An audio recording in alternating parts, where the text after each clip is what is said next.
Hey there, folks. So, if you weren't already aware, I've been running a podcast for several years now with Jesse Gender. And we have gone over a number of different shows over the years. We started out with the What the Frell podcast, where we took a look at every episode of Farscape. We then moved on to Babylon 5 and did the Jumpgate podcast, which wrapped up last week.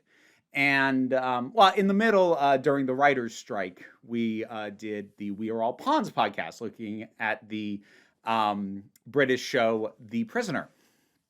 But now we're going to do Battlestar Galactica. We're going to have now the Frak This podcast. And as has been requested for a while, I'm going to start putting the podcast episodes up here. Now, this doesn't mean they aren't going to be where they always were. They'll appear on Spotify and whatever podcast feeds you were already using if you were listening to it that way. But I've been thinking about putting the episodes up for a while. But the thing is, by the time I started thinking about it seriously, we were already a ways into the Jumpgate podcast. So the idea of uploading the whole backlog I didn't like the notion, to be blunt about it. But we're starting with a whole new thing. Now, I want to be clear, minus this intro that you're getting right now, this is by and large going to be an audio podcast. This is not going to be a visual thing. Although on occasion, on special occasions, we may include a video component and actually appear on camera. That isn't going to happen for this episode or indeed for most episodes. So this is pretty much still going to be an audio thing, but people have been asking for a while about having the podcast up on YouTube. So they're going to start going here. And hopefully you enjoy them. And hopefully you enjoy the journey that we take going through Battlestar Galactica. Jesse's seen it before. I never have. So without further ado, Frak This podcast. Hello, interwebs, and welcome to the Frak This podcast. I am your frackable host, Jesse Gender, and I am joined, as always, by... It's Vera! Yeah, might as well get that superlative out of the way early. Frackable. Mm-hmm. Now, that is distinct from fuckable, just to let you know. Those are two very different words as determined by the Sci-Fi Channel censors over a decade ago. 2 decades ago, actually, at this point. Something like that. I'll be the judge of that. We'll find out. We'll find out when we get to the end of this show, and we have to go through all my superlatives again. Well, see, I am now actually more curious if you are planning to use fuckable. I don't know. We'll find out now, will we? That would be quite the bold declaration to make. Oh, it's not bold. That's just common knowledge. I mean... I'm not saying anyone's going to get it, but I'm saying I am fuckable. It's easy to say that. Yeah, okay, stop with that face. You're going to make me get all red, and we haven't even introduced ourselves to the new listeners yet. Oh, that's right. Crap. We have new people, probably. Maybe? I don't know. Hi. Yes, hello. I'm Vera, and I can and will make things weird.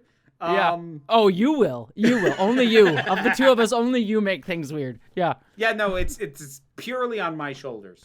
Well, listeners, I should introduce this. Most of you, I would assume, listening to this podcast are probably continuing over from our other 3 podcasts, I guess, at this point, because Vera and I have been doing a podcast for several years now. We went over shows like Farscape, The Prisoner, and Babylon 5, as well as all of its associated spin-off material on this podcast feed. But we have just started a brand new show called Frak This Podcast that you are now listening to, where we are going to be going through every single week, every episode of the reimagined Battlestar Galactica series and its associated spin-off material. We are not going to be doing, unless we really, really end up wanting to at the end of all this, going over the original series as well as its spin-off, Galactica 1980, something like that.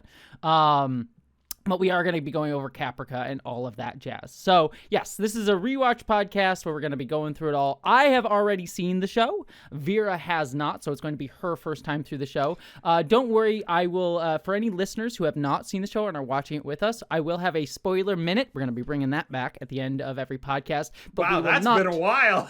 I know. We were doing it for Babylon 5, but we're bringing it back for this. But yeah, we will have a spoiler minute where I will talk about spoilers for a whole minute at the end of the podcast. For anyone who wants to know spoilers or already seen the show, but if you have not seen the show, I am not going to spoil it for you nor Vera. So just so everyone can watch along with us. That's pretty much the introduction to the show. And if you hadn't guessed by the first minute of this podcast already, Vera and I are two very strange, weird, gender fluid trans folks. So that's what you're getting into with this podcast. Welcome. Hello. Now, like, minor correction to something you said. Yes. It is true I haven't seen the series. Mm-hmm. I have seen the miniseries before. Oh, okay. I so didn't this you have watched. remember all of it, but I knew I'd seen a chunk of Battlestar Galactica before. I didn't know what it was from, but having now watched it, I'm like, oh, I've seen this. Oh, gotcha. Interesting. Okay, then that'll be interesting to see what you remember, what you don't, because there's clearly stuff. So for listeners, we're watching the first part of the miniseries for today's episode. So it was aired on 2 nights when it originally aired on Sci-Fi Channel, but it has since, when it's been rebroadcast or when it's been released online, as we've watched it on Amazon Prime, been put as one singular thing. But we did stop right around, I think right at, we'll figure out. I gave Vera the time code. We'll see if she stopped where I told her to stop. It was the halfway mark, yeah. Yeah, around the halfway mark of the episode. So, yeah, we only watched part 1, what initially aired on its first night of broadcast on the Sci-Fi Channel, and we'll watch part 2 next week. So, yeah, long and short, it'll be interesting to see what you remember and what you don't going into part 2, because there are some reveals in the part 2 of the miniseries that I will talk about. I'm pretty sure I remember one of them, but I'm not going to say it yet. Okay, we'll talk about it then. We'll talk about it when we get to next week. But yeah, I guess before we get into the meat and potatoes, usually we, just for listeners, if you're new to this, we usually shoot the shit a little bit before we get into the actual episode proper. But because this is a longer one than normal, because we're watching an hour and a half of a miniseries, and it's our first episode, we should probably just talk about our awareness of the show. So you talked about you've seen the miniseries, and I've seen the miniseries, and I was aware of it as it was coming out. I know that it's the if it wasn't the originator, it popularized the what has become very badly overused thing for any sci-fi shows set in space, where it's like it's showing like the outside of a ship or whatever, and it looks like it's handheld, and then suddenly it zooms in on a thing. Yes. Like, yeah. I know it popularized that thing, which people need to stop doing. It's not that it wasn't cool, but it's a cliche now. It is. Though I think the show does it very, very well. It like, because it also does like zoom ins as well, and I really like its style. But yeah, it has become a pattern now. For me, just to let listeners know, like I said, I have seen it all. Weirdly enough, I did not start the show with the miniseries. I started watching it because I watched Stargate SG-1 in Atlantis. Drawn at the same, like, they had a block on Sci-Fi Channel that was Stargate, SG-1, Stargate Atlantis, then Battlestar Galactica. And I don't know if it was at the same time or like when that block happened, but around that time I was watching Stargate SG-1 in Atlantis, and then I started watching Battlestar Galactica, and I think I started like 4 or 5 episodes into the show, and then didn't go back to be able to watch the miniseries. I had to buy a damn DVD, and I was a kid with no money, like a year later. So I didn't see the miniseries until into seasons 2 or 3 of the show. So I have seen this miniseries, but I've only seen it once, and it was like in a weird order with the rest of the show. Actually, that's a lie. I did rewatch the show in college. I made my college friends rewatch the show as well. So I have actually seen it in order years after I watched it initially. So yeah, but it is one of my favorite shows. Again, like, oh yeah, I was a kid when it was. Shut up. Shut up. Hey, I'll get there soon enough. I'm starting to get there. But yeah, no, I mean, what I'm curious about watching this is if it's going to hold up in my mind, because this was, for the longest time, like, I would still put it as my favorite science fiction show. I would still put it there right now. I'm curious to see how well it'll hold up, and, in terms of its politics, in terms of its storylines, the stuff that aged. I mean, like, already in this pilot, in the miniseries, like, it's not the worst I've seen of it, but there's some stuff. Oh, there's some things I'm gonna mention. There's a couple of things I'm gonna what the hell we'll get there. But yeah, so I'm curious to see how well it's gonna hold up in my estimation. So what do you expect? I'm curious your expectations. Heavy post 9/11 vibes. Yes, I mean, very much That's that. that's the main thing I expect. Like, this is the thing. I wasn't taking in a lot of the post 9/11 sci-fi that was being made. And like, that's not to say I wasn't watching anything, but like, stuff like this or Fringe or basically 2002 to 2010, I wasn't taking in too much of the stuff that I could tell was heavily influenced by that, and like felt like it had something to say like that. I'm like, nah, I'm good actually. So well, now you picked a much more optimistic political time to watch Battlestar Galactica. oh yes, this is definitely the time to reminisce about when things were so much easier and we were just getting blown up by people who weren't elected to take control of the fucking country. Oh, by the way, folks, while we'll try not to divert too heavily onto politics, if for no other reason than we record these 2 weeks in advance, and if we bitch about something by the time you hear it, it's not what's going on anymore. But yeah, politics will come up. It's a fucking thing. Yeah, and also I swear. Yeah, it did with Babylon 5, considering that show was very much about fascism. So I wonder why we talked about politics there, and I'm sure we'll also get into some political discussion in this show as well for numerous reasons. I'm excited to get into it. I'm trying to think. The only thing I should mention before we get started, just to do a brief what this show was and talk about its behind the scenes. This show was created by David Icke and Ronald D. Moore, who many folks will know from at that time his work on Next Generation and then Deep Space Nine and briefly on Voyager. There's a whole story of production of this thing. Like, this was the miniseries was sort of made. Universal had the rights kicking around for a long time. I think Richard Hatch, who was an actor who played Apollo, I believe, on the original show. He was always trying to remake Battlestar Galactica. He does appear in the reimagined Battlestar Galactica as a character, one of my favorite characters, actually.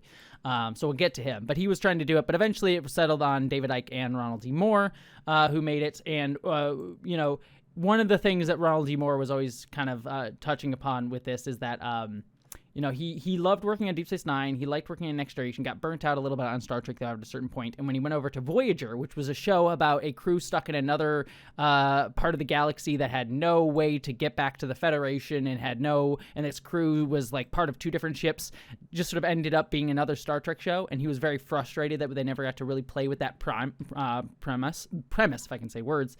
And so Battlestar Galactica is, in a way, kind of a response to Voyager. In a large way. Yeah, we kind of talked about this elsewhere because, like, whatever you think of Voyager, the fact that its premise has shockingly little impact on the nature of the show, like the idea that they are so far away from any, resources or help or anything. Themselves. Yeah. And yet it is still acts like everything's fine, nothing's a problem, and it's not a big deal when crew members die, unnamed crew members, but still, it's weird because the premise should have changed it more than that. Yes, and also the premise too is there were two different crews, a Starfleet crew and a Maquis crew that should have hated each other, but by the middle of season 1, they were all right, we're just a Starfleet crew now. It'll come up from time to time, but not really much of a big deal. He got Ronald D. Moore, when he jumped off of Deep Space Nine and went over to Voyager, he got very frustrated by that problem. He wrote, I think, an episode of Voyager and was like, nope, I'm done, and quit, and went off to do his own thing, which eventually spun out into Galactica. So I always like to say jokingly that, Battlestar Galactica is Ronald D. Moore's response to Star Trek Voyager, and then his current show, For All Mankind, is his response to Star Trek Enterprise, which was a prequel show that was meant to show how a more imperfect humanity earned the Federation, but still also just became another Star Trek show under Brandon Braga and Rick Berman. And For All Mankind is a show about, an alternate history where we have a, more imperfect humanity earning a more, hopeful future among space after the Russians get to the moon first. Good show. I have issues with later seasons of For All Mankind, but I've heard you. I've heard you go off on it. Yes. Anyways, that is the brief things. One thing I will let listeners know that I'm planning on doing. We'll see how much I stick to it. It's one of the things that I did do when I was a kid watching this show is Ronald D. Moore used to have a podcast where he would do director's commentaries on every single episode. He would have like a glass of bourbon that you would like hear him literally like clinking as he was watching the episode and talk about it. And I, as a kid, listened to those religiously. In fact, they were even packaged on the DVD as like the official director's commentary. But I would listen to them as a podcast. So I actually found them. They don't have them anywhere anymore. They're still on the DVD, but they're not like a podcast feed anymore. The Sci-Fi Channel took them down years ago. And so I found them on like a torrent. So I will be listening to those, or at least trying to listen to those week to week. They did not start until the first episode of the actual show. So there is none of them for the miniseries. But once the show starts, I'll have hopefully little tidbits from production to bring to the podcast as well. So, Ooh. Though I did listen, there was a podcast with Tricia Helfer that she did, a rewatch podcast. She plays number 6. The Cylon. So I listened to that for this one. Not a ton of behind the scenes stuff on that though. It's more her talking about scenes and stuff. A couple things that I'll get to that I'll bring up, but otherwise.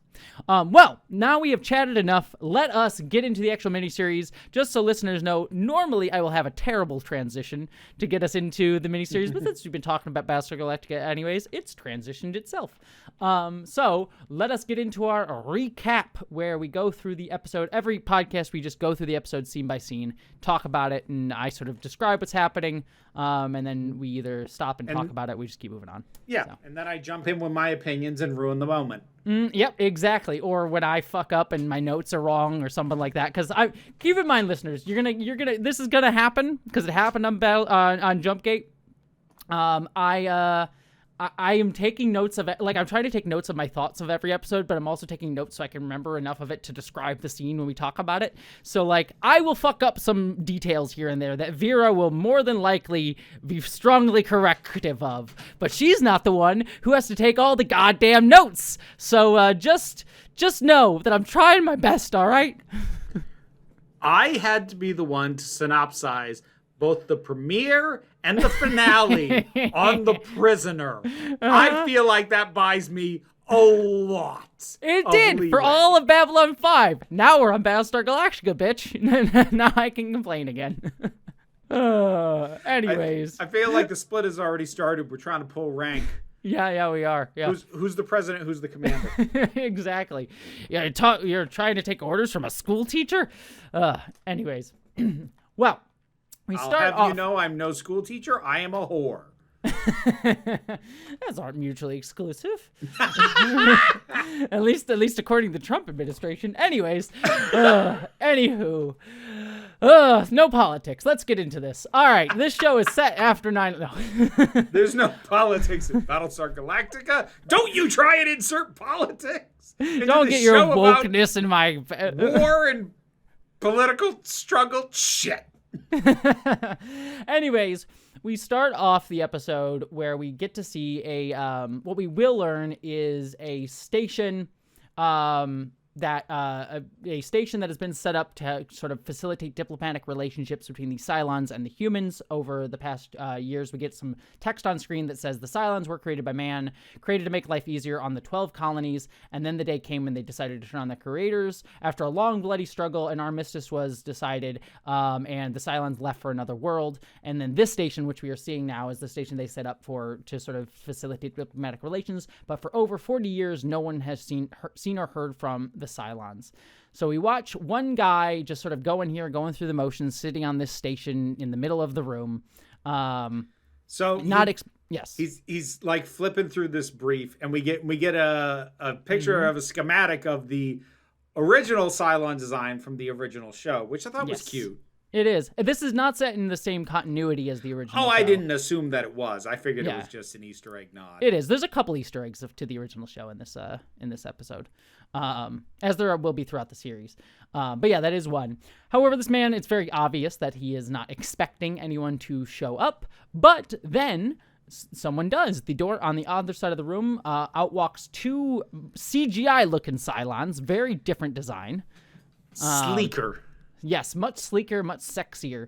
And then also in walks a woman in a very red outfit. This is Tricia Helfer, who we will later learn is number 6, or at least one of the number 6s. Yep. I wrote down two things. Mm-hmm. Initially, I wrote down nice dress.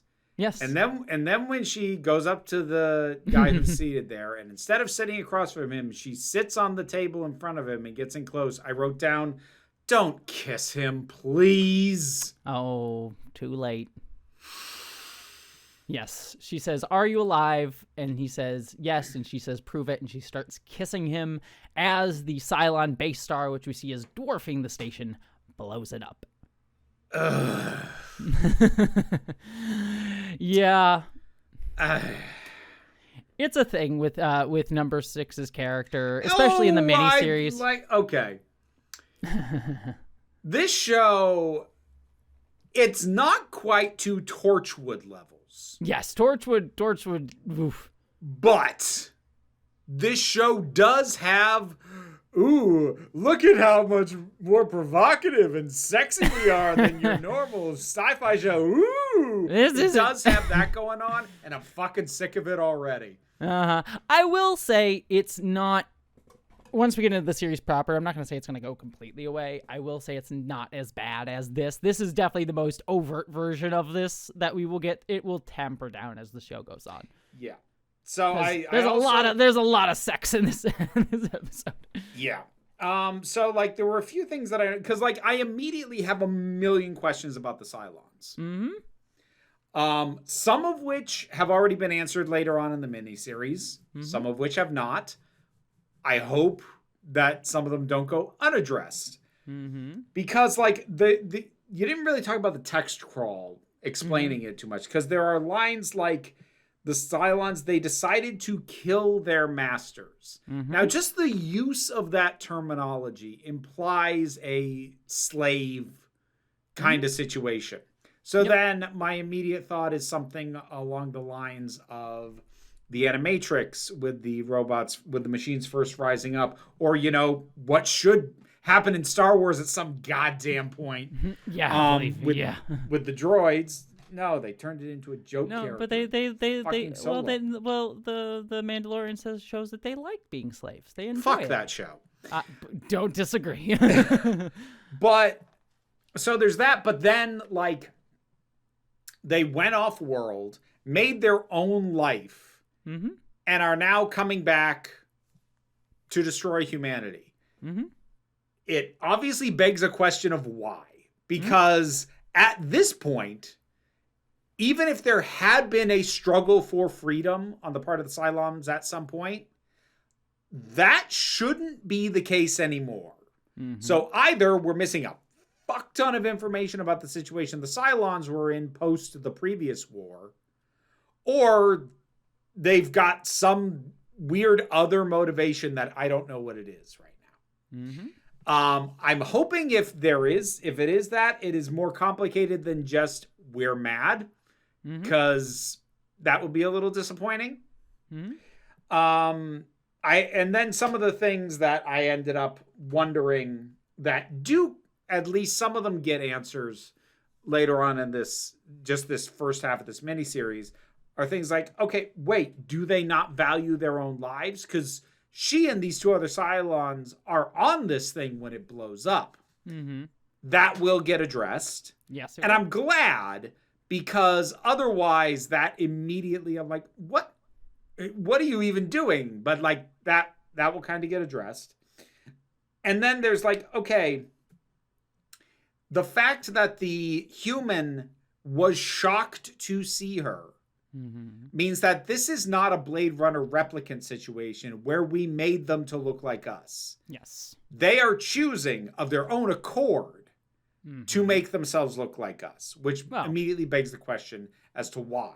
Now we are going to get, and like this one, I'll just say up front, we are going to get the idea of infiltration seems to be a heavy factor as at least a reason why this happens. The only reason? I don't know, but definitely a reason.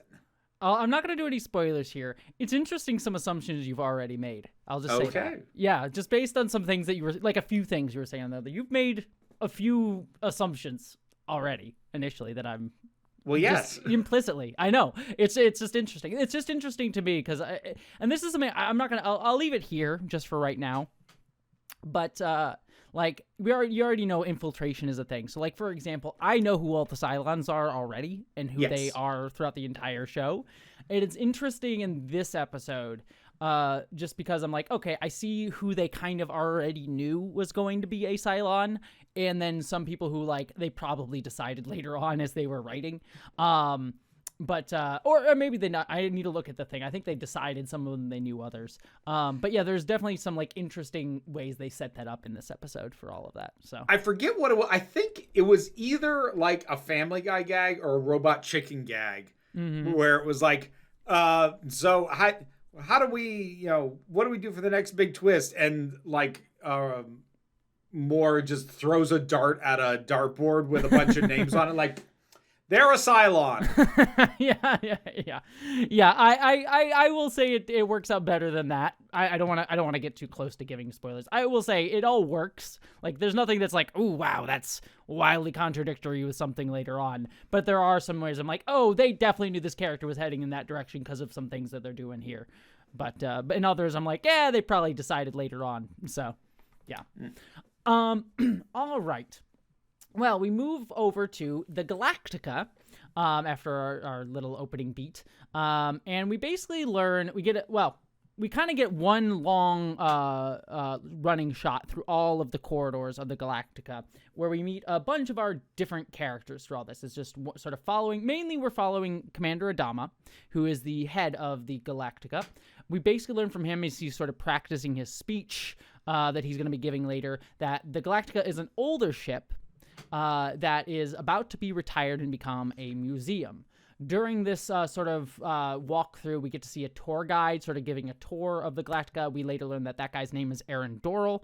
We'll see more about him later on, but he also explains things like, hey, look, the Galactica uses phones and wires, and it doesn't they use paper, and because they didn't want to use back in the day, they didn't want to use a central computer system because it was too easy to be infiltrated, which we'll see is obviously going to be a thing, big factor later on in this episode. Which is always a thing that I like. I like that in stories where because of the situation you have to go with what is demonstrably more difficult and less convenient because it's the only way that's safe. And I also like it too because it kind of like keeps the show from like aging weirdly in that sense.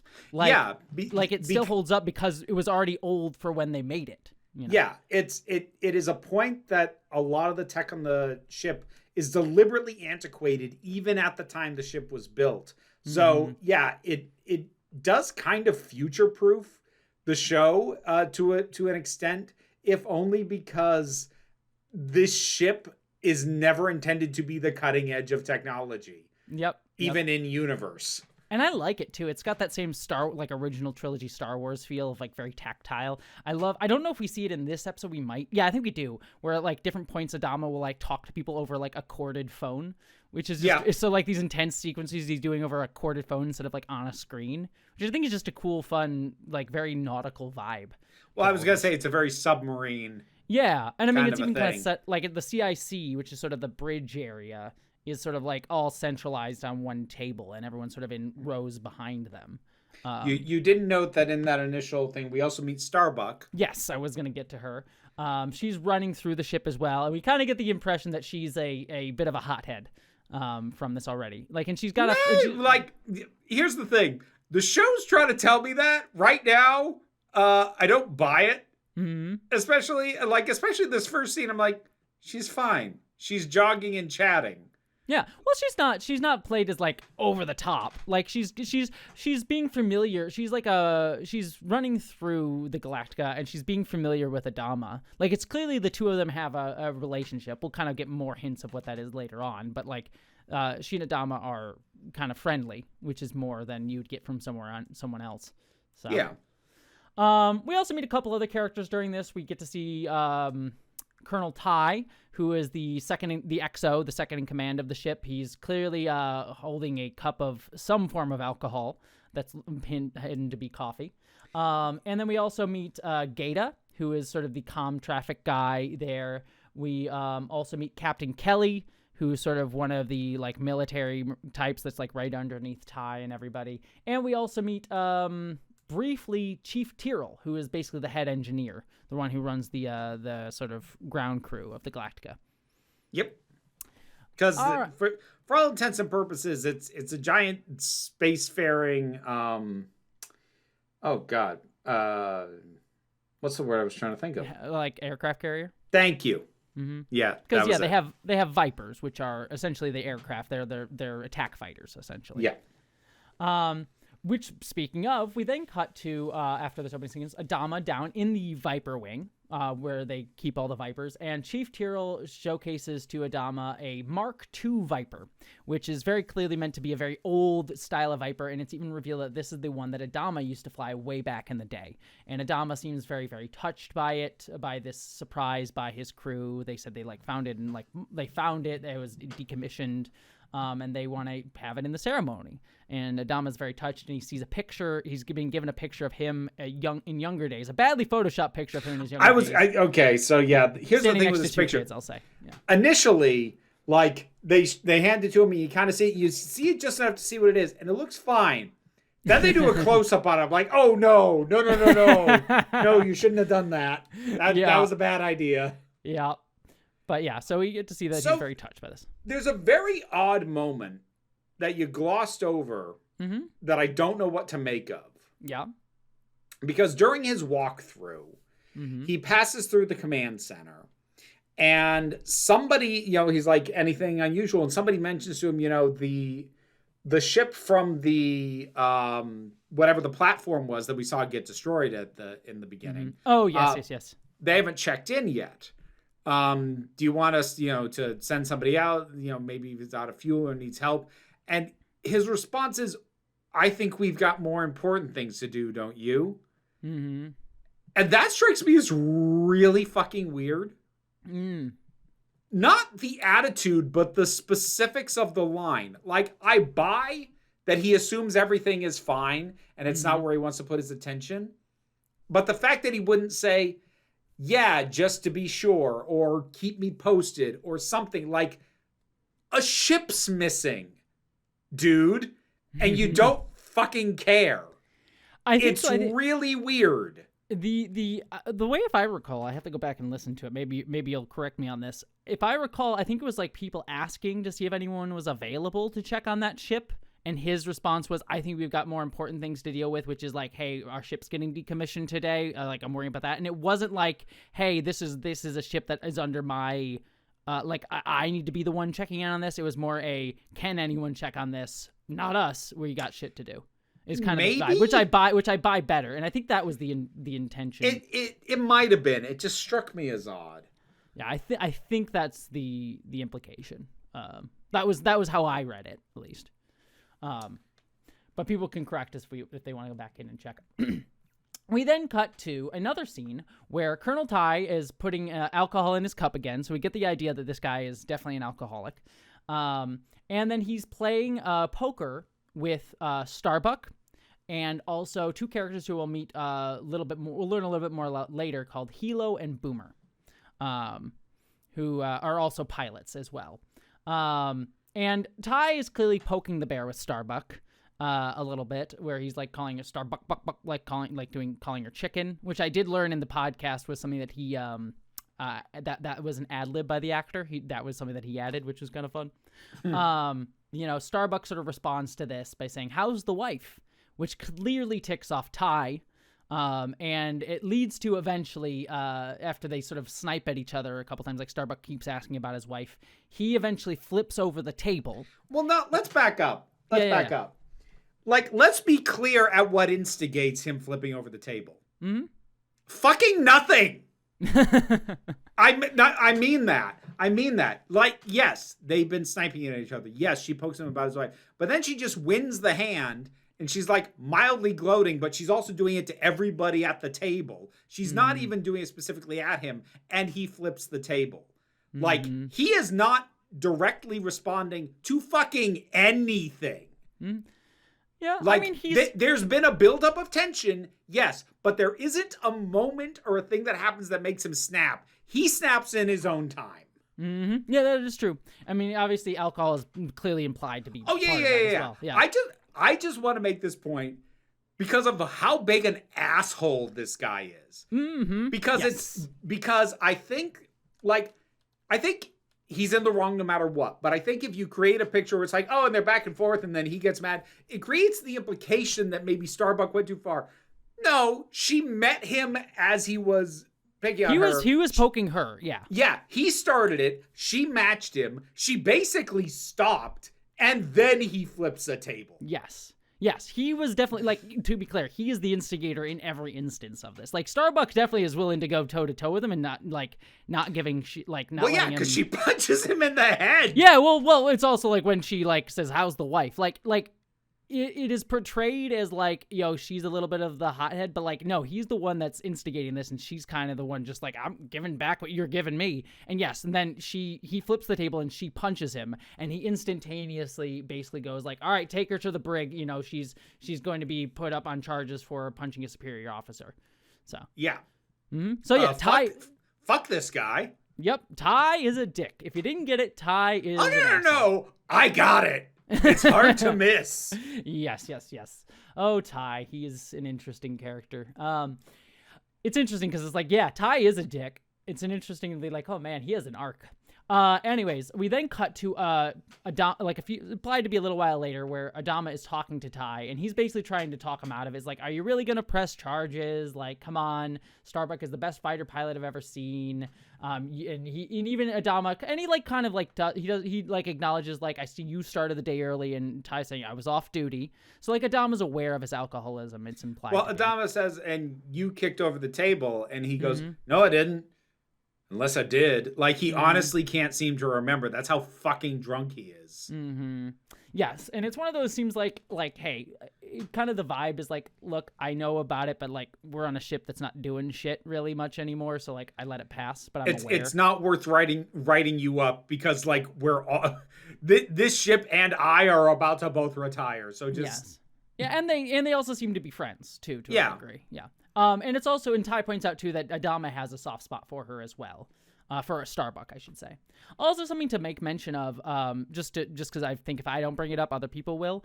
Starbuck is gender swapped, a gender swapped character from the original series. In the original series, Starbuck was a guy, and it was a big deal at the time. Like, it was like the proto versions of that bullshit of like, oh, they've gone woke and changed the gender of a character. It was like a proto versions of that. Yes, the internet which is a reminder that while the language has changed, but toxic fandoms have always sucked and always bitched about this. Yep. Like, you can argue that they've gotten worse in the sense that they've gotten louder, but like... the arguments haven't changed. No, iota. At all. Fucking at all. And it also goes to Starbuck is a fan favorite character. It's like one of those weird things where like Starbuck would now be pointed at by probably a lot of the talk show hosts today as like a great woman character. We loved Starbucks, and she was fantastic. Completely forgetting the shit that they gave the character when she was gender swapped initially.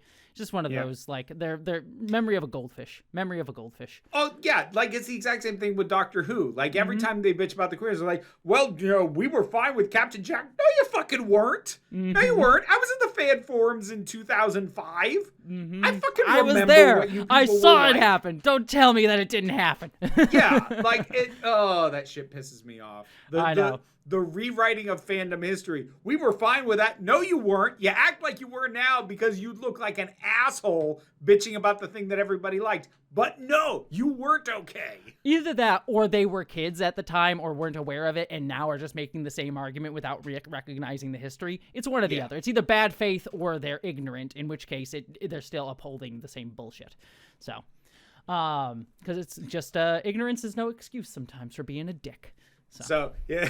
Here's the other thing, new listeners. Both Jesse and I deal with a lot of fandom nonsense in our own day jobs as YouTubers. So, yes, occasionally we have axes to grind. Yes, if you're new to the podcast, just be aware of that. It doesn't get too much here, but we will bring it up from time to time. And I figured I'd mention it because it is a thing I'm sure people will have wanted me to mention, that Starbucks was a gender swap character. All right. We then cut to Caprica City, Caprica. Where we meet Laura Roslin, who is getting news. Okay, can we just for a second? That's like having Earth City on Earth. Look, we have Mexico City, Mexico. Yeah, but somehow scaling it up makes it more ridiculous. Like when we start colonizing the entire galaxy, are we gonna have Milky Way City in the middle of the honestly, Milky Way? I buy it. I buy it hook, line, and sinkers. Like, people would just be like, all right, well, we're naming the planet Caprica, and this city's Caprica. And then it just grew from there. You know, they probably landed there first or whatever. Yeah. I buy it as a very real It's thing. not People that I are don't lazy. buy it. It's that it's dumb. Oh, I don't disagree. It is dumb, but I buy it 100%. Okay. My assumption probably was like they landed on the planet, they named the city and the planet Caprica, and then the planet just kept growing, and then they just said, I guess we should probably call it Caprica City at some point because there's other cities now. So, anyways, we should get into the whole politics of that. That's a show I want. Anyways. Actually, there's a show called Caprica that kind of will get into that. It's a spinoff. We'll talk about it when we get there. That's years from now. Anyways, Laura Roslin, who we will later learn in just a minute, is the Secretary of Education for the government, the colonial government, just got the news that she has a form of malignant cancer. We then cut to her on a ship. What I think it was it's called Colonial 16. It'll later be called Colonial 1, but the Colonial 16 ship that she's on that's heading to the Galactica for the ceremony. And she's sort of hearing some information, but then she goes into the bathroom and has kind of a minor breakdown about the cancer diagnosis. And fun bit of casting. So this is Mary McDonnell, who was, prior to this, was probably best known for being the wife of the president in Independence Day. Or I actually knew her from Dances with Wolves. She was the Native American woman that the what's-his-face falls in love with in that movie. Dear God, I had scrubbed that movie from my head. It's a terrible movie. I fucking hate that movie with a passion, but that's the other place. I mean, let's be fair. I was young enough. This is the thing that I knew her from. So when I saw Dances with Wolves, I went, oh, it's Laura Roslin. But everyone else at the time, that would be a touchstone for how they would know her. So, and these were big gets too for the show. Both her and Edward James Olmos, who plays Adama, were the big oh shit, this show means business sort of thing. Yeah, and Edward James Olmos, especially in a show which has human-looking robots to snag a guy from Blade Runner. I cannot say this because it would spoil something for you. But let's just say Edward James Olmos. I was at a Comic-Con for the final season of this show, and Edward James Olmos made clear how he explicitly connects Blade Runner and Battlestar Galactica. I cannot say how because it will spoil something for you, but he has a theory for how those things are related. So, okay. Yeah, I will explain that when I am able to explain that, I will explain it. All right. So, but he does have a theory for how those two things, because there is a lot of similarity in terms of some themes and ideas. So, anyways, let's see. We then cut to Caprica City again, where we see number 6 again, another version of Tricia Helfer's character, the Cylon. And she is going through what is the market district. She sees a woman with a baby. She talks to the woman with the baby, and she's kind of weird about it. She says, oh, look how small they are. They grow up so fast. Oh, I wonder how their neck can support that much weight. And then when the woman, she puts down the baby and the woman looks away, Tricia Helfer, number 6, snaps the baby's neck and walks away. I fucking hate this. I knew you would. I knew as soon as I saw you. Fucking hate this edgelord bullshit. Because, so, new listeners, I have a hang-up about what I classify as needless cruelty. Not all cruelty that happens in narratives is needless. Sometimes it tells you something about a situation, about characters, or about the world as a whole. Cruelty is not always needless. Sometimes, though, there's no reason for it to be there. And it accomplishes nothing other than a shock moment. And I fucking hate it. And the fact that this is a baby, I double hate it. And just to head off any potential people who are going to try and defend this and being like, oh, but it's establishing, how cruel and callous she is. That is already established very well by other things. You could argue it was already established when the station was blown up. But even within this scene, she's talking in these weird ways. Like, she's reassuring the child, that's starting to fuzz, like, oh, don't worry. You won't have anything to cry about at all soon. Like, she's alluding, and it's for the audience very clearly, this whole place is about to get fucking destroyed. This baby's going to die anyway. And she knows it. And it's clear she knows it. So just that alone makes the point of how cruel she is. By taking a moment, having her see the baby, acknowledge how helpless it is, and show no remorse with what she is about to do. That makes the point. Having her snap the baby's neck is pointless and cruel, and I fucking hate it. Interesting. No, I don't disagree with you, and I'm gonna play a little bit of devil's advocate here. Of course, not because I actually don't disagree with you. I'm less bothered by it than you are. Like it is a source. Let me put it this way, and this is something for listeners who are new. Vera and I will generally agree on things. The amount to which something will bother us will vary between the two of us. Like, I agree with her on this point. It doesn't bother me as much. It bothers her. I have my own. It bothers me a lot more. Yes, and there are things that will bother me. You'll find out as you listen. There are things that bother me that Vera's like, didn't bother me at all. But we generally agree. So I agree with Vera here. But to play devil's advocate, one interesting thing that I listened to, so I told you I listened to that podcast with Tricia Helfer. Yes. This scene, according to her, was one that was almost cut. And the way that it was argued to be kept, and the way that she played it, that she was told to play it in order for the scene to be kept, is that it wasn't actually a scene to show that she was cruel. It was a scene to show that this was a mercy killing, and this was her killing the baby so that it would not suffer later on in either the explosion or when, like, it's like the baby's mother dies and like the baby's left to starve. Like, her character, and you can argue, I don't think that comes across in this scene very well. It does not at all. But the intention for the scene and why it was able to be kept, and the intention that she is playing as a character, is that this is a mercy killing, not a cruelty. If that's the intention, then the scene fails on intent. Yes. It does not bring that across at all. Mm-hmm. Like, nothing about her musings over the baby. It is played, or how it comes across, regardless of how she was trying to play it. What it comes across is something that doesn't see the value in a baby, like just musing on it. Mm-hmm. That is how it comes across. It does not read as a mercy killing at all. Intent or not, I would say it failed. Yeah, I agree, because like the lines, and it feels like the intent came after, like, I think they wrote the scene to do the edgy thing. They had to argue it into, this is what we're actually doing, when it's not really. It feels like backfill. That feels like retconning so that you can get away with it. Yeah, and yeah, I think that's the intention. I like that read better though, because like, especially like knowing where her character goes, but even kind of get a little bit of it here in this episode of like her relationship with Baltar. Like, she has some level of connection to humanity, like more in an academic sense rather than in a like, I care deeply about you. That kind of comes across in her looking at this baby of like, oh, this baby's kind of interesting. I find it kind of an interesting oddity, rather than any sort of like, oh, I care about the sanctity of human life sort of thing. Yeah, that's pretty much how it comes across. Yes.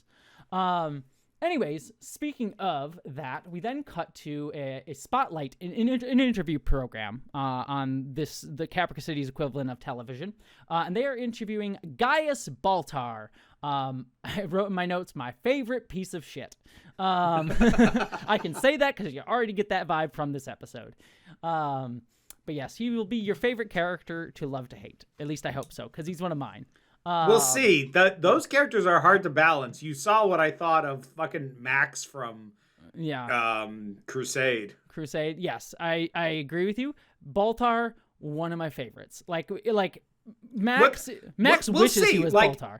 Yeah. He has not rubbed me the wrong way yet. I'm just saying, these characters are hard to do right. I agree with you. I'm just saying, for my take, Baltar has ruined me on all other versions of that character.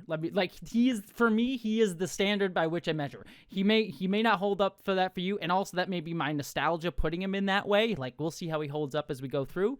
But in my mind, he is the guy to be like, oh, you love to hate. It's like him and Kai Wynn from Deep Space Nine are the two I love to hate him.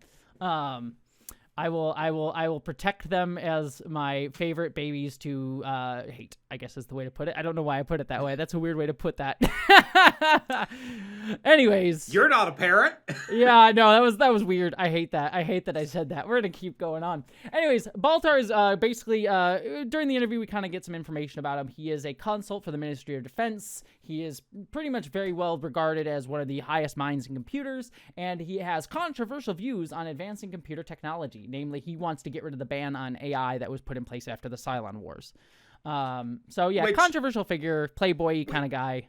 Which, you know, if the last time your civilization created AI, it tried to kill you all, maybe that's a good fucking reason. Yeah, I don't disagree. He's basically, he's just a self-important. He's kind of got the Tony Stark vibe going on. He lives in like the same sort of building. He's playboying around, as we sort of get the idea of. Because yeah, as soon as this interview is going on, Number 6 walks into his home, and it is very clear that they are fucking.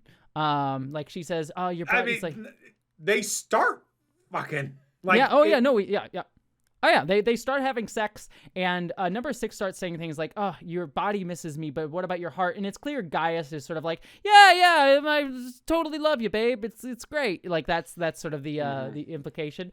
There is another what many people consider to be an iconic moment from the show, which is she's going, I'm so hot," as they start fucking, and then we swivel around behind her and we see that her spine is glowing when they have sex.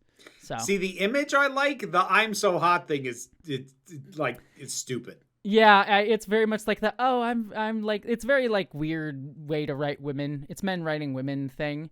Yeah. I actually it works better than, like, again, it's one of those like, it works better for me because she's a Cylon and it comes across as her like not totally getting how to play a human woman sort of thing. But it still plays into that trope. So. I was gonna say I feel like that's the writing that's the nature of the character coincidentally excusing the writing problem. Yes. I mean, they cast her to help. Regardless, the visual is great. Like, it is a really cool visual to pan the camera around and see that glow running up the spine. Mm-hmm. That is a very cool visual, and I won't take that away. Yes, it is considered like an iconic visual from the entire run of the show. So, then we come back to the Galactica, where we meet Apollo, who is landing his Viper on the Galactica. It's a sleek and sexy Viper. It's one of those newfangled Vipers. We can clearly see it doesn't look like those old ones. And he is told that he has to do a hands-on approach to the Galactica by Chief Tyrrell. When he lands, we also get the we get. I forget exactly how this comes across, but basically the dynamic is Lee lands on there, and Tyrrell, the chief, comes up to him and says, like, "Hey, it's your father's orders that you can't do auto landings on the Galactica. He likes it old school." And that's where we learn that Lee is Adama's son. Lee is clearly kind of miffed at this and doesn't really. It's clear that he has some like shit towards his father that just comes across in this. And Tyrrell kind of stands up. Daddy issues. Yes, very much so. And Tyrrell kind of like Bert's back says, Commander Adama's orders are this. So like you get a sense that like Tyrrell is loyal to Lee's father, but Lee is got daddy issues is the dynamic. Yeah. We then cut to Hilo and Boomer arriving back in what is called a Raptor, which is sort of a bigger ship. So there's Vipers and Raptors. Vipers are the fighter ships, and the Raptors are sort of larger ships that can hold more people, that are used to bring more people from place to place, and also are sort of like the radar for the Vipers, as we'll see later on. They sort of act as a ship that's like the sort of radar hub for when Viper attack wings go out. But Hilo and Boomer land their Raptor. And they start, and Boomer starts arguing with Tyrrell. It's like, oh, the gimbal was off. The ship was weird, leading to them to sort of argue as they go into another room. And then it's clear they were just using the argument as a pretense to have sex outside of everyone's view. And this was actually the point, even though it is less explicit. Mm-hmm. This is the point where I wrote down, "Oh, we're so edgy. Look at our characters." Yes. There will be a lot of sex in the show. It will be less like edgy, like look at us having sex here, sort of. And look, for anyone new here, I am not a prude. That's the one thing I know about you is you're a huge prude. If you're new here, listeners, don't let her get that by you. She's just always a prude, Vera is. Look, stick through to the very end and you'll find out how not a prude I am. But, like, this just feels very try-hard. Mm-hmm. Just, especially because I don't think these two characters, at least for how far we've gotten in the miniseries, they haven't interacted again since then. Yeah, I think this is their only major scene together. They may like talk to each other on the radio at different points later on, but that's about it. So like this just feels needless and like just sort of planting a flag of our character's fun. Mm-hmm. Yep. Good for you. Mm-hmm. Well, the two of them have a relationship. We then cut to a meeting with all the pilots, where all the pilots are basically getting the flight plan for the ceremony. We get mentioned that Kara Thrace, aka Starbuck, is being replaced by someone else. They all sort of like clap that Lee is here. It's like, hey, Lee's here. You're going to fly the actual Viper that your father flew. That's quite an honor. And Lee sort of is like, yeah, it's great. I don't have daddy issues at all. Yeah. So clearly he's a well-regarded pilot and also his father's son. So he's sort of like here to celebrate the moment, but he's clearly not super happy about it. So we then cut back to Baltar and number 6 walking around Caprica City. Baltar wearing his cool, sleek pinstripe suit and smoking a cigar. And we get a few things here. Basically, Baltar is like getting all the credit for like he's about to like move up in the world. The defense mainframe that he worked on is doing well, but he's taking credit for all the work that number 6 helped him on. And he's like, well, look, you shouldn't be too worried about it because you got access to all of the defense mainframe. And it'll give you a huge advantage for whatever contract. He assumes she did it so that she get like a step up on whatever contract she wants for whatever company she supposedly claimed to be working for. We as the audience sort of get the, oh shit, she got into the defense mainframe. Yeah, she has access to the entire defense grid. Nice work, jackass. Yep. And then another thing that comes up is number 6 starts talking about God. And she said like, oh, he spoke to me, and she sort of starts mocking her a little bit. It's like, oh, did he tell you this all really? And she says, and she sort of asks like, does it bother you that I'm religious? And Baltar says like, look, you're an intelligent, attractive woman taken in by mysticism. I think, he sort of plays it off, but yeah, he clearly does look down on her being religious. But it's also interesting too that a Cylon is, religious as well. Well, like the question I have is like, how much of this is genuine? How much of this is the act that she keeps up for infiltration? How much of this is like practically experimentation? Like I'm going to try saying this and see what he does. Mm-hmm. So like, it's the kind of thing that like, if it is a sincerely expressed belief, I will be very curious about. Mm-hmm. I'm not assuming that it is yet, so I'm not sinking a lot of thinking time into it right now. Okay.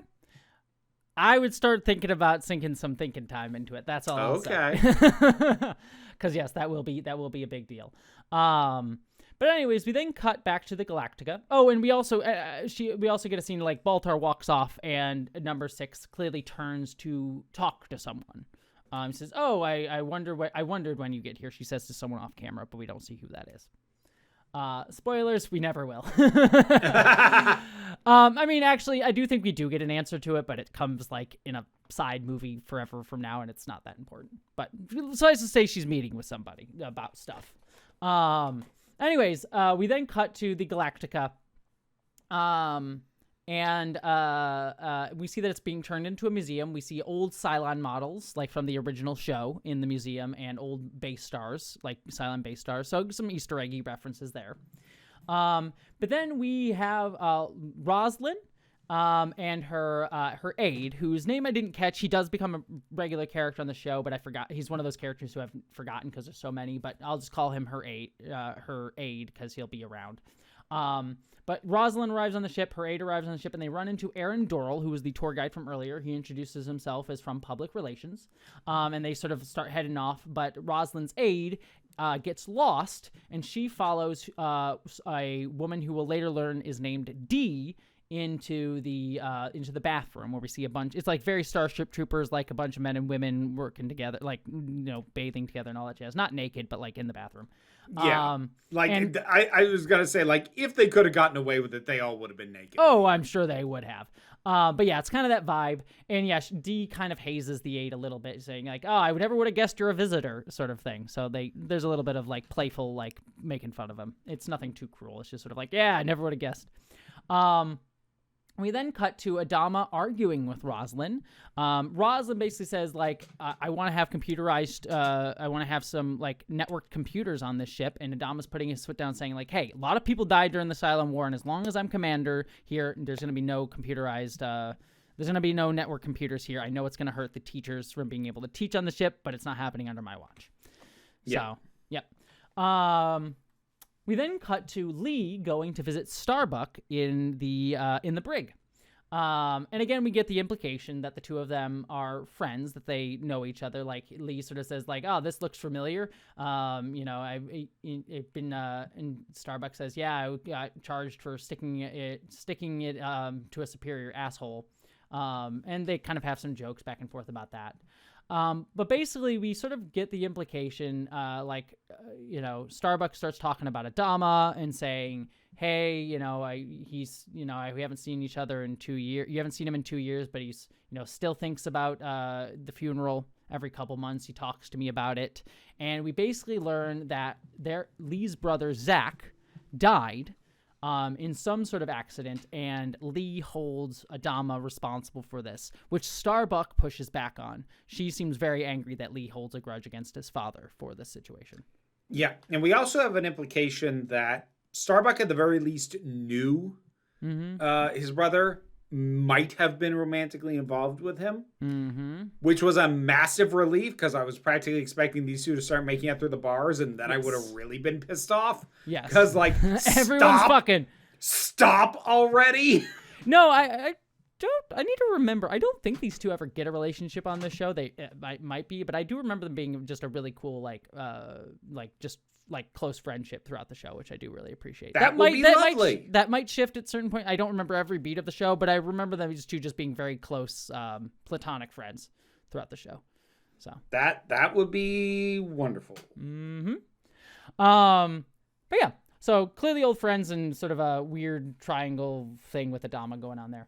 Not in a relationship either. They all know each other and have feelings about each other in one way or another. Anyways, we then cut back to number 6 is sitting watching Baltar have sex with another woman. And she just says, get out. And Baltar initially thinks that, oh, she's jealous. Like number 6 is jealous. And so he starts like putting out these excuses like it's not you, it's me, it's a flaw in my character. And she just sort of calls him out. It's like, save me your flawed self-awareness, your feigned self-awareness. I came here because I have something to tell you. So, yep. We then have Lee meeting with Aaron Dorrell. Lee's Aaron Dorrell's there, but Lee is there basically taking publicity photos with his father, and this is the first time they're seeing each other. And it's clear like they're smiling for the camera, but it's awkward between the two of them. Well, like they have to be told to stand closer to each other. Yeah, exactly. Yes. But then, as everyone heads out after the promotional photos, Adama offers Lee some coffee, and Lee just sort of like puts up the military mask. Is like, "No, sir, thank you, sir." And Adama's trying to be casual and talk to his son. He says, "Congrats on making captain. Sorry I wasn't there. How's your mother?"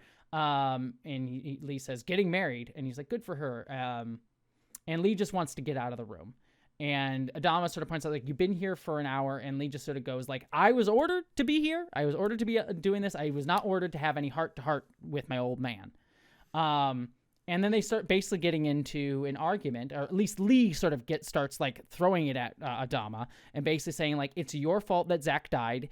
And we basically learn that Zach died in an incident involving a Viper, and that Lee blames Adama because, to Lee's mind, Zach should never have been in that Viper. He was not ready for it, but he was living up to his old man's expectations. He had a line like, "Oh, a man isn't a man until he wears the wings of a Viper pilot." Do you not remember that? And then also that he also blames Adama for pulling strings to get Zach into the pilot seat when he wasn't ready for it. And Adama pushes back against this, saying, like, I didn't do that. I would have done that for anybody, not just Zach. And Lee just says, face it, you killed him. And Adama doesn't get angry, but he just says, that'll be all, Captain, never turning it back as Lee leaves the room, but clearly emotionally affected by it. Yeah. So, like, this is fine. Mm-hmm. I just hope that this is not the note they keep hitting between those two. Because, like, this is establishing it all. Cool. I got it. Try not to keep making the same point again. And I don't know what it is about parental issues and daddy issues in specific that have a tendency in all manner of shows to just trap characters in cycles where it's like, at the very least, when they're in the room with their father or father figure, it's the only thing they're about is having daddy issues. So I'm hoping that's not what happens here, but because that happens freaking everywhere. Hell of a boss can't even get away from it. We'll get into it, but to my recollection, I don't think that is. I actually have a very positive recollection about these two's relationship. They have a very complicated one as the series is on. We'll see if that holds up. I'm not saying I remember one for, but I remember it being much more complicated as it goes. So we'll see. Good. I hope so. Yep. We then cut back to Baltar and number 6, and it is clear that we've yada-yada some stuff. Baltar now knows that she is a Cylon, and he initially sort of plays off like, wait, I don't get it. Like, last time we saw you, you look like chrome toasters, and number 6 says, yes, that those Cylons still exist. They have their uses, as she says, so there's clearly some implication of like, oh, they're lesser. There seems to be a hierarchy, yeah. Yes. And she says, you do believe me. You say you don't, but you do because it flatters your ego that you were chosen for my mission. And then she says, you know that I wanted access to the defense mainframe. And then Baltar starts to realize, like, oh, shit, I fucked up. And he starts, like, going, I had nothing to do with this. This was all you. And she sort of says, amazing your capacity for self-deception, which I like that line. As the fate of your entire world hangs in the balance, all you can think about is how this affects you, which basically sums up Baltar in a line. Yeah. So here's a note that I have a feeling I'm going to be coming back to. Mm-hmm. The camera work. Mm-hmm.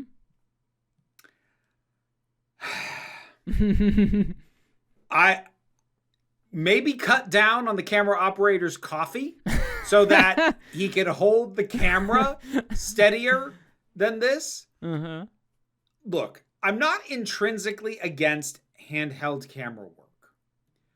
I do have a problem when it draws attention to itself, which it really does in this scene, especially the front half, where it's just a reverse shot of the two of them sitting down and talking, and the camera is just wavering more than, like, even taking into account that it's handheld, is like, you're moving it on purpose. That's not just the standard, like, slight waver that comes from you. You're moving it that much on purpose. Fucking stop. Now, it starts working when he has his, oh my God, I fucked up moment, because he gets up and starts moving, and so the scene becomes more dynamic. Plus, the tension is heightened, so it's like things go off balance. So if they'd gone to that level of handheld wavingness at that point in the scene, fine, but it's the entire fucking scene. It's interesting too that you say that, because like this is the show that kind of kicked off that style for sci-fi. Yeah, like this is the one that did it first. I'll be curious to keep tracking it, because I there's a part of me that's like, I'm on its wavelength. I've seen the show, so I kind of doesn't throw me out as much as it did you, and I like the very like down to earth feel that it gives. But it's certainly been very overplayed. I mean, like the worst example of this is like Star Trek Discovery, where every shot's just fucking moving every single second with no intention whatsoever. Yeah, this isn't the worst handheld I've seen, but boy, did it take me out of the scene in the front half when they're just sitting down and talking, and the camera won't sit still. Yes. Like, in contrast of how still the characters were, boy, did every camera movement jump out at me, and boy, did it annoy me. See, I really like it, but again, that's part of the, like, I've watched the show, I know its vibe, so it didn't throw me out as much. And Like, also, it's the pilot, and I think it does get better as the series goes on. Like, it's always, like, be aware, the show's always going to be handheld. Yeah, I don't have an inherent problem with handheld, but it's a fine line. My expectations of handheld is that you're still my ideal handheld is the natural sway that comes from the fact that human beings cannot stay 100% still. When it is swaying more than it feels like would just happen because a human being is holding it, that's when you're probably going to start to annoy me. And if you do it in a scene that is actually a very static scene and the only thing moving is the fucking camera and it's doing it that much, yeah, then you're really going to annoy me. Yep. Well, sad face. Anyways, we basically, Baltar is trying to get out of this. It's like, the treason is punishable by death. We learn that this is treason. He's going to call his attorney, but she says, in a few hours, there'll be no one left to charge you with anything. And then we see an explosion go off in the distance. Yep. So, we then cut to Galactica's landing bay, and it's the ceremony going on that we've been seeing, or been building up to for the first half of this.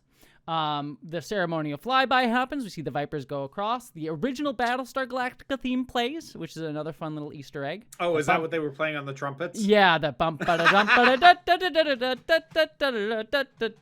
the original Battlestar Galactica theme. That's cute. I like that. Yeah, I thought it was nice.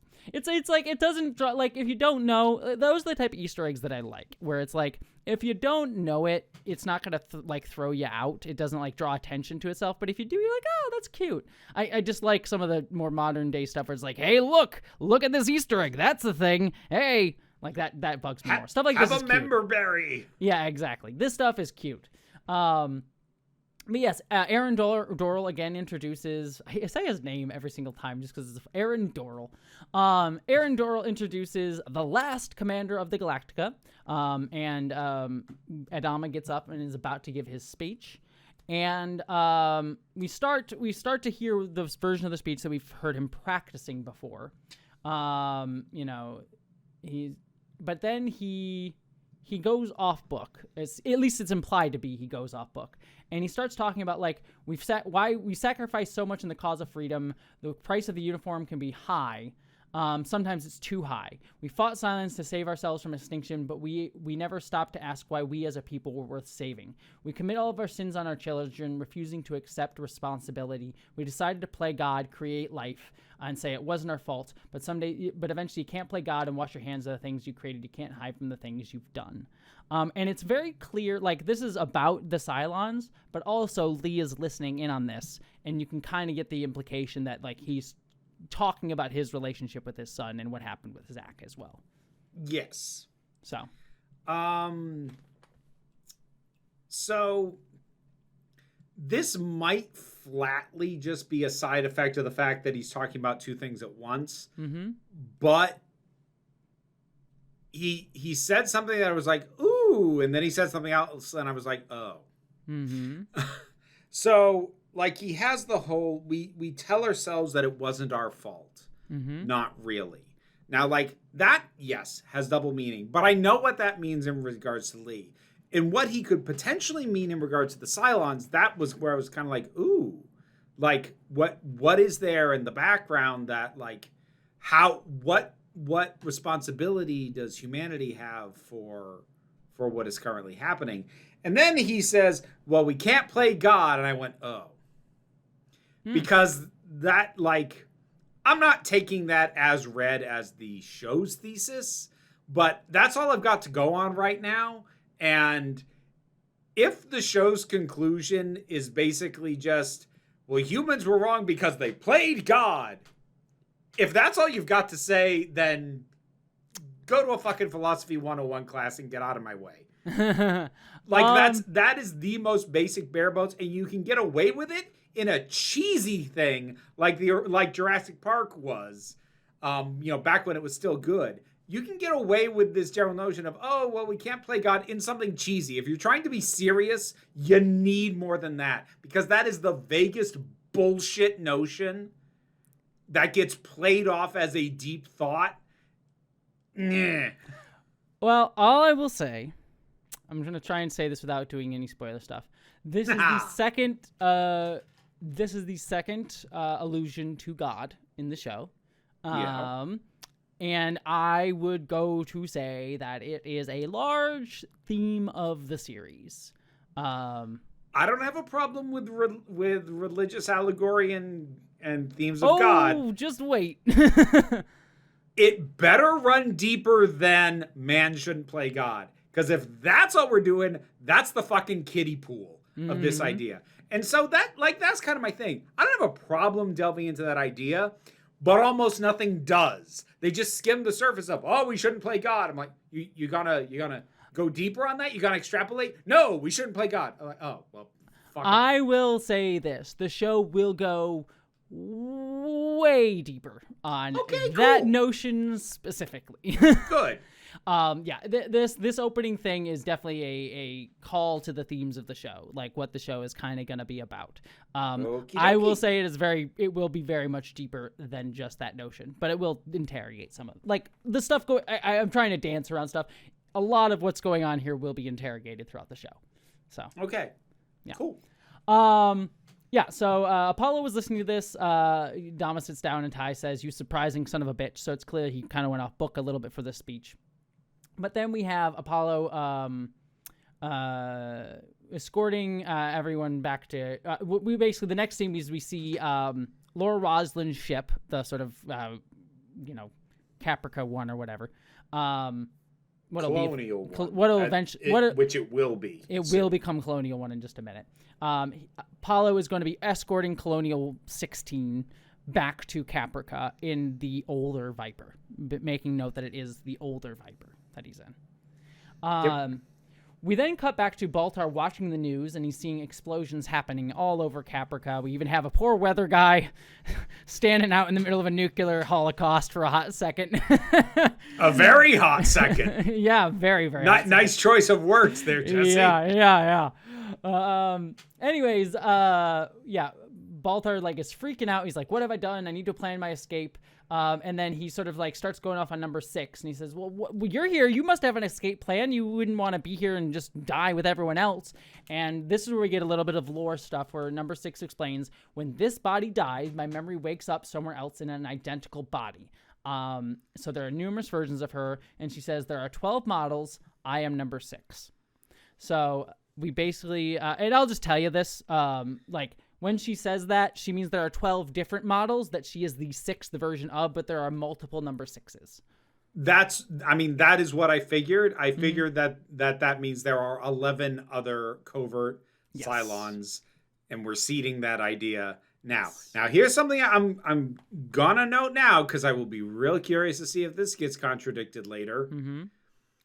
The idea being that she has backup bodies that she basically gets uploaded to. Mm-hmm. In theory, there shouldn't be multiple of her running around at once. But there already have been. Mm-hmm. So are we dealing with a hive mind for each given model? Do they know what the others go through? Or are they actually properly independent?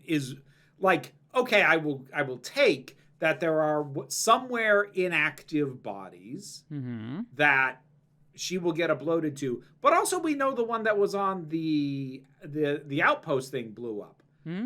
Is that one's memories going to be integrated in with this one's memories as well into whatever new body they both get put into, or are they kept on separate tracks, or is one of them deleted because it's redundant, even though it had unique experiences? All very interesting and will be explored questions. Okay. That's all I will say about that. Okay. But they are very good questions. We then see more of Caprica getting bombarded, and then we cut to Adama getting the message that from Caprica that the Cylons are attacking. And he's basically like, nope, this is not... He basically gets the message that this is not a drill, this is happening. We then cut to Ty burning a picture of a cigar of presumably his wife. I say presumably because I think that is his wife.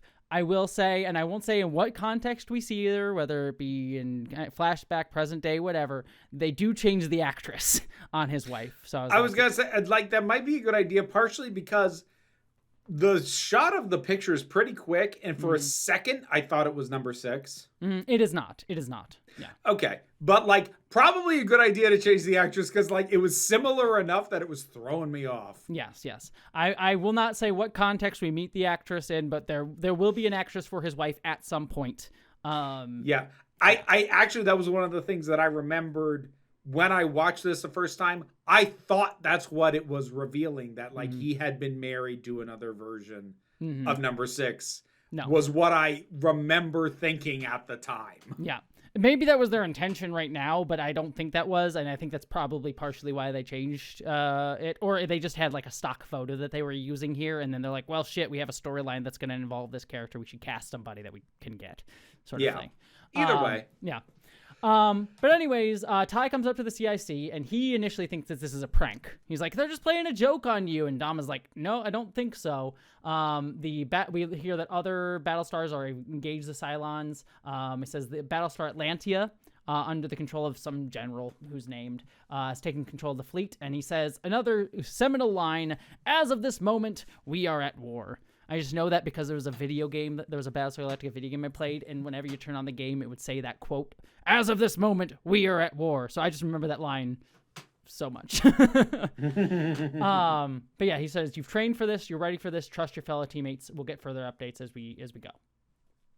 We then cut to seeing Chief Tyrrell getting the crew ready, getting everyone out. Adama gives everyone orders. He says, get Kara out of the brig. And we then cut to a fleet of Vipers where Boomer and Hilo are in a raider. So like I said, the raider, there's a bunch of Vipers. These are all newer Raptor. Vipers. Yeah, there's a bunch of newer Vipers. So these are all the new ones, the like sleek and sexy ones. And then we have a Raptor, which is what Boomer and Hilo are on, and they basically act as radar. So they like can detect other Cylons coming in and everying. And they do detect them. They're 2 hours away from the Galactica right now, but they're sort of saying there's lots of jamming going on, but the Raptor will guide them in. I'll just note right now, there's really good tension buildup leading up to this confrontation. Show does a really good job at building on itself with that. Yes. And just and having that tension ratchet up. I will say, like, this whole sequence of like everything for that, like it's all sort of building tension and it's well done too, because we do get the implication that like things are going down. Like in the next scene here, we sort of get Adama saying like 30 Battlestars were destroyed in the opening attack. There's things like that. So you get some bits and pieces of Caprica getting blown up. We hear that some other colonies are also getting blown up as well. But we always stick with our Galactica characters, so they do a really good job of building the tension of like, holy shit, this is huge, things are going down, while never like breaking the point of view of sticking with our characters experiencing with it. Because I could see in another show, we go back, we like get shots of like, and here's random civilians dealing with shit, you know what I mean? So yeah. So we always get from our character's point of view of this huge event, which I really liked. But yeah, we do hear Starbuck comes up onto the bridge. We do hear that there's 30 Battlestars have already been destroyed in the opening attack. And she says, well, we need some ships to fly. We need some Vipers. And Dama makes the point, it's like, well, we have 20 pilots and we need Vipers. And he says, well, there's some old ones in the museum. So they have to go out and dig out the Vipers from, 40 years ago to use. Yep. Then we get Dee and Gata, who are sort of like the two CIC members I mentioned before. They start telling Adama that the fleet is telling us that they're getting a ton of malfunctions, like someone just turned off a switch. So clearly some fuckery's going down with the computers. And we see the Viper fleet that I was talking about earlier. They're about to go and engage the Cylons, and they're not even sure what they look like. And then we see a Cylon raider come into view, and it's like It's basically got the head of a Cylon, like the older looking Cylons, with like wings on this attached to the side of it. And then it opens up its hood and it has the sort of red light starts going. And which is also a cool callback because it's also from the original show that they had this light that just went back and forth across this visor. It's a cool looking thing, and I like the sound effect for it too. Yeah, I don't know if we hear it in this miniseries, but it's got a zzz. Yeah, no, we hear it. Yeah.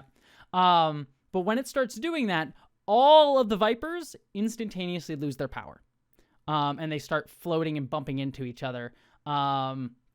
And they basically just start getting wiped out by the Cylons. So clearly, like, whatever the Cylons are doing are able to fuck with the computers because of whatever the defense network stuff is that number 6 did. With missiles, which I found interesting. So I'm like, okay, so no lasers and no energy weapons. Yeah, everything here is like missiles, lasers, nukes, as we'll see in a little bit. It's all very analog, I guess would be the best way to put it, you know? Yep. And we're going to see later on that the Vipers basically have Gatling guns. Yep, exactly. Yep. So yeah, very old school style for a lot of this. But yeah, Boomer and Hilo kind of survive this and they just try and get the hell out of there. We then cut back to Colonial 16, and it is 3 hours from Galactica. Roslin basically learns what's happening. And Apollo, and not everyone, only Roslin knows what's happening. Everyone else kind of doesn't. And Apollo is sort of like, hey, I'm like the pilot of Colonial 16's like, I'm glad you're here, Apollo, next to us. He's like, I'm in a junker. It's meant for show, not combat. So if you see anything, just run. And then we cut back to Boomer and Hilo. They get out of the fight, but they do get hit by a missile. Hilo gets injured. His leg gets injured. And basically Boomer decides to just pretend that they are wreckage, so that they can float towards Caprica, because they're close enough that they'll drift towards it anyways. Yeah, it just cuts the engines and lets inertia get them into the upper atmosphere before, actually properly landing from there. Yep. We then cut back to Adama, and he basically tells the entire ship that a 50 megaton bomb was detonated over Caprica cities, and there are others in other colonies. We cut to Tyrrell speaking with one of his engineers, who I believe her name is Callie. She will be a semi-regular character throughout the show, and I believe her name is Callie, saying like how many people in Caprica City alone. We learned 7 million. So 7 million in just Caprica City alone have died. Boom. Yep. So yeah, Adama's like, our job right now is to get this ship into the fight. Back on Roslin's ship, she checks in with the pilot, and she basically she takes charge. She like sees that the pilot's hands are shaking. She's like, look, I'm a member of the cabinet. I'll make the announcement. I will tell everyone. You contact the Ministry of Self-Defense, see what we can do. So basically she's just like, all right. She's like gets into action and gets into, planning mode. Yeah. We cut to her, start telling the passengers what's happening, and she starts like saying like, all right, we got a plan for an extended stay. We need to get the cargo hold dressed for like people to be able to like move in down there. And then Aaron Doral speaks up and says, who the hell put you in charge, essentially? So he starts questioning her leadership. Yeah. Says the PR guy. Yeah. As if you're any more qualified. Douche nozzle. So yeah, he's clearly like, and it's like somewhat implied too to be a little sexist as well, as we'll get in a later scene. A later scene kind of makes that clear. But yeah, it seems to be a little sexist. And yeah, Roslin sort of pushes back on this. She doesn't get like too confrontational about it. She basically goes like, I'm a senior government official and this is a government ship, so I'm in charge. So I need you to go and do that. And again, I really like this. Like I like that she's like just like very pragmatic and getting everyone moving. It's a good way to showcase her character of who she is. Of like she's very practical and like able to stay calm in a crisis. Yeah, she's acquitting herself quite well. Her assistant is a little distracted for a second because like, hey, my family moved to PyCon, a place that we heard was also bombed. But he sort of starts like she gets him focused essentially. Roslin goes back up to the pilots and she starts asking, all right, I need to find out where the president's is. Have the Cylons made any demands? Has surrender been discussed? And she basically learns that the president offered a complete surrender hours ago. And they unconditional surrender, no reply.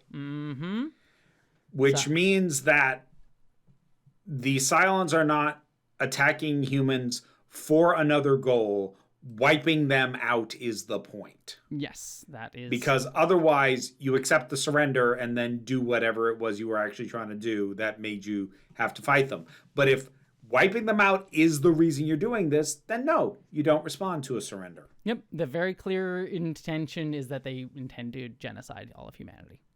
Yes. So, yep.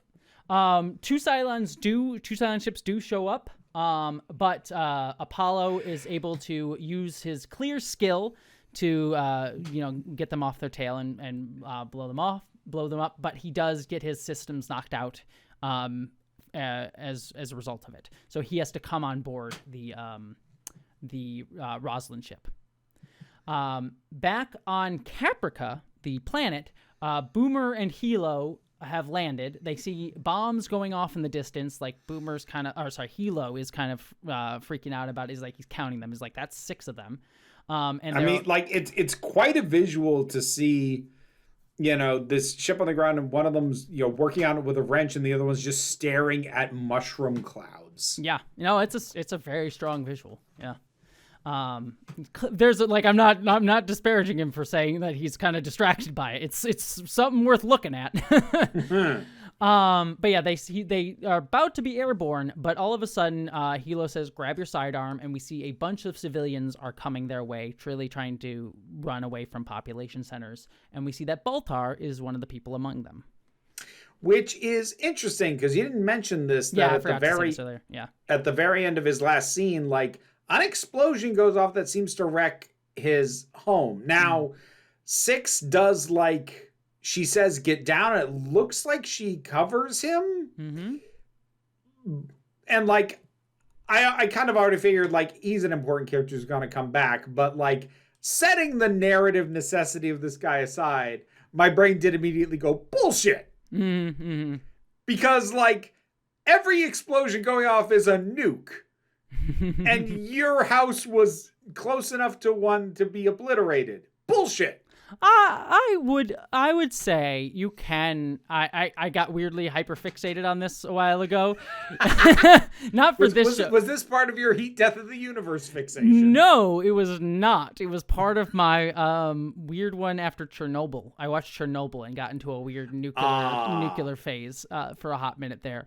You can actually if a nuke goes off, there will be a wave of it looked like from what the shot was, it was a bunch of the sound waves coming through. So it wasn't part of the explosion. It was part of the sound wave that comes after an explosion. It's not even sound wave, it's displaced air. When an explosion goes off, the air gets suddenly displaced and that ripples out for a while. So that has devastating effects, can kill a lot of people, but it is not the explosion itself, which it seems to be what he was in. So now the question of whether or not he's irradiated is another thing that the show is not dealing with. that was actually kind of more my point. Even if she shielded him, I feel like he's got 5 different kinds of cancer right now. Yeah, again, it also depends where the wind was blowing to, and there's a lot of factors. But yeah, odds are he's probably got a lot of radiation. But let me put it this way. It's very unlikely, but it is possible. And also to put it out there, the implication seems to be, the show never makes this clear, so this isn't me spoiling anything, it's just kind of the implication, is that number 6 intentionally saved him. That. Well, yes. Yes, I very much got that impression. Although, that did seem potentially to be a last-minute decision on her part, because she wasn't telling him to duck and cover until literally 1 second before the pressure wave hit. Mm-hmm. So I don't know if that is the intended reading, that was a decision she made kind of at the last second, but we'll see if that ever comes up. Well, we will. Nope, this is the last time these two characters will ever be in a room together and never be discussed ever again. Yeah, my sarcasm hopefully is palpable.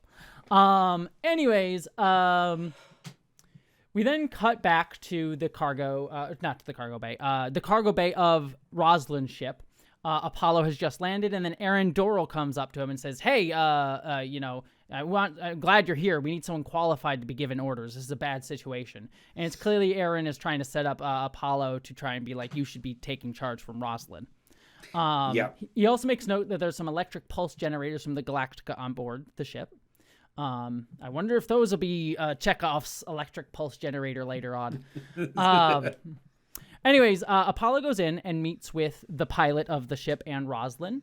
And it seems, again, like we have the setup here by Aaron that like Apollo might try and take control of the situation, but like Rosalind starts explaining, she makes clear to him, like she's not trying to prove herself, but it is very clear to Apollo, like she's got the situation handled. She's got plans. She's like, we've got hundreds of stranded ships in the solar system. We're looking for survivors. What's the tactical situation? Like she's answering all of these things. And then she sort of says, like, we need to find a likely place to hide right now. And then when Aaron sort of looks at Apollo to see if there's like a moment where he's going to try and push back against this, Apollo just looks and says, "Ladies in charge." So, yep. Yeah, which like I like that. I like that he basically went in, saw how she was doing, and was like, "This is fine, dude. Shut the fuck up." Yeah. Oh, yeah. It speaks like, yeah. I think what Aaron was trying to play, it's implied. It's never stated. But I think the thing was like Aaron wanted to like play off of some sexism as well as sort of like, oh, well, you're the military guy. You should try and take over sort of thing. But it didn't work out for him. There's this automatic assumption that she was unqualified. Now, you could try and pin part of that on like the idea that she is the Secretary of Education. What the hell does she know about anything? But like in the delivery of lines, there was that attitude. All right. We then cut back to Hilo is holding off civilians. People are trying to bribe their way on to their ship. It's like, hey, I got 50,000 qubits. And he's like, we're not taking any money. Everyone stand back. And then they basically say, all right, we'll take the children. They take all the children and said, hey, we can hold 3 more people and we will do a lottery to determine who can come on board. And I will shoot anyone else who tries to board before then. Which I like that they come up with that because it is the most fair thing that they could do. Because, like, look, kids, bring them. And, like, we're not, this isn't a negotiation. We're not giving people, a chance to, like, lie or bribe or whatever else they're on to hear. Everybody gets the same shot. We then cut to Galactica, and it starts launching Vipers as the Cylon ships near it. But all the Vipers launch out except for Starbucks, who gets stuck in her launch tube. Her launch doesn't go off, and she gets very frustrated as like the engineers are going in, like, hey, fix the valve, and they like screw it, throw the valve off, and Starbucks like, get me into the fray, because she starts to hear like the ship, they start engaging all of them, and they get into start getting into firefight, and eventually she's able to shoot out. I always love this effect. The Viper's sort of like tube that they shoot out of is always very cool. Was a thing that I really loved as a kid. Anyway, she goes out there and it's very clear she's very good at her job. She starts blowing Cylons up, and like she's not like crazy good, but she is like getting into the fray and helping protect some people. But some other Vipers do get shot down. Eventually, they do learn that one of the Cylon ships has nukes. They fire them at the Galactica. Starbuck is able to get rid of 2 of them, but one is able to blow up alongside of the Galactica. And they take damage on one of the pod, I forget what it's called, but like one of the pod struts that the Galactica has. We also hear a reference that radiation shielding held, so they are protected from radiation on the Galactica from when a nuke goes off. Just got a problem of part of the ship now being on fire. Yes. So while Adama is sort of dealing with other stuff, he assigns Ty, his XO, to deal with that part of it. And he even like looks at him and says, either you're the XO or you're not. So he's like, hey, man up. We got shit to do, essentially. And so we go over and we see Kelly Tyrrell, the Chief Tyrrell, and Ty goes over to Captain Kelly and Tyrrell. And we basically learn that the port pod is buckling. We basically get this idea. It's like, hey, if we don't seal this off, the whole ship will like blow up. Essentially, we'll lose everybody if you don't do this. Tyrell starts arguing, "Hey, I have 100 men in there. I just need a few more seconds to get them all out." And it seems like Ty is not going to make an order, not going to make one of the hard choices, and Kelly is about to give it, but then Ty comes in and says, "Hey, close it off. Do it now. Kill those guys." Because we got to save the ship. Tyrell obviously is bothered by this, but Ty makes the decision. Which, like, given the situation that they're in, is the one that needs to be. I mean, like, this is kind of a very standard situation for anything that is even vaguely like, submarine-esque. Mm-hmm. Like, when you have to seal an area, you have to seal it now. Mm-hmm. And if someone's trapped on the other side, I'm sorry, dude. Yep. Well, the reason that this is given slightly, like, that is a very standard setup. I agree with you. The interesting aspect of it is Ty, like, able to make the decision, which, like, given how much of it the show has pointed out, like, he's an alcoholic and implied to be drunk on duty at different times. That is interesting that he was able to make the choice. So, yep. in a moment of pressure. We then cut to Hilo and Boomer doing the lottery. They have 2 people win. They call the third and final number. Baltar looks. He did not win the lottery, but then an old woman comes up to him and says, "Hey, I can't read this. Can you read it for me?" He looks at it. It is the number that they called. Okay. Yes. Hang on a second. Yes. So. Yeah, I already, yeah. She goes up to him and says, "I can't find my glasses. Can you read this?" Her glasses are on her head. Is this a joke? I more thought of it being the bigger issue that I get what this is trying to do, but the bigger issue I was wondering is, like, she didn't know her number for the other 2 numbers that were called. It's like, there's that too, but I was just looking at her. I was looking at her like, oh, this old woman with her glasses on top of her head. And she goes, "I can't find my glasses." I'm like, is this a joke? Like, what the fuck am I supposed to do with that? Mm-hmm. Like, I don't know if they're trying to, like, bring across a sense of dementia. Because, like, that's too many layers to a one-scene character, to be blunt about it. Yeah. That's a hat on a hat. So, like, if that's not what you're doing, then what the fuck? I know it's a weird contrivance, because, like, I like what it's trying to get at, because what happens is, like, you're given this moment of, like, okay, is Baltar gonna lie and take the number?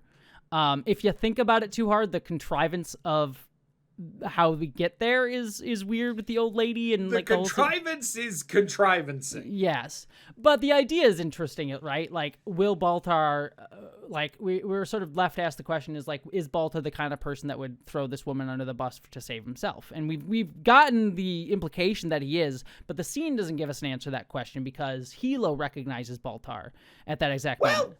Hang on, let me actually back. Well, Hilo, this is the order of events, because, like, Baltar looks at the number. You see that question is asked in our heads as the audience members. But then at that moment, Hilo sees him, and then Baltar, when he's noticed, he says, "Oh, this woman has the right number." So he does point out that it is the woman's number. He does get her on there. Yes.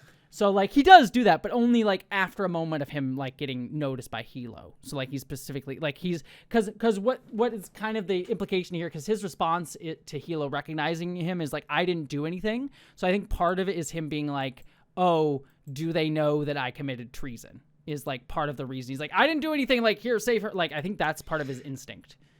I think there's a self-preservation instinct happening there of, like, oh, like, here's the woman. No, that was my read on it. I don't agree with your read. Okay. Because, like, yes, he responds when. Oh, hang on. Let me see something here. I'm double checking something. Okay. Oh no, you're right. Okay, my memory had the order of events wrong.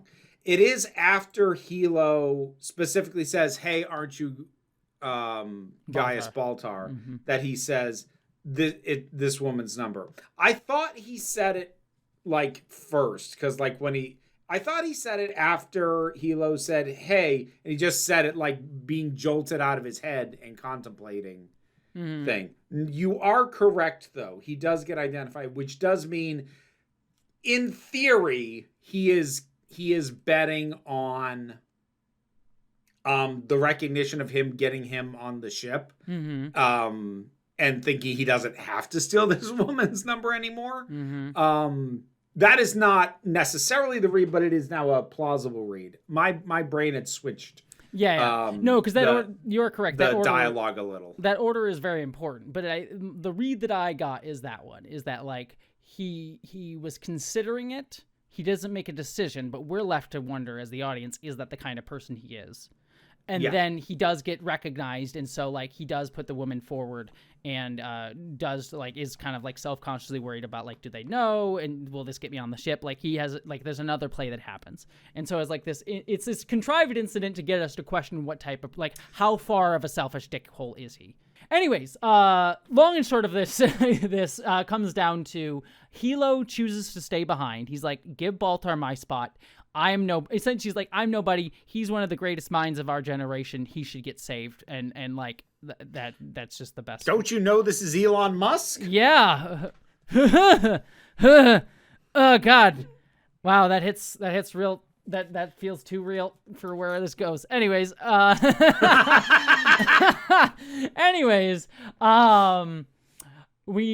only other thing that I will note, two things that happen here. As Baltar is getting on the ship and Hilo stays behind, Baltar looks out into the crowd, briefly sees a vision of Caprica 6 in a red dress. Looks back, she's not there again. So, just a what the fuck was that about moment. And then we also have my immediate thought was like, is she gonna be his Harvey? I'm saying nothing. That for newcomers, that is a Farscape reference. Harvey is my favorite character on that entire show because he's fucking batshit and he's great. But short version is that there is a character who is based off of someone who is real, but is also kind of his own thing and exists almost entirely in another character's head. I will say nothing. Anywho, a man does try to jump on the ship, but Hilo shoots him off as the ship takes off.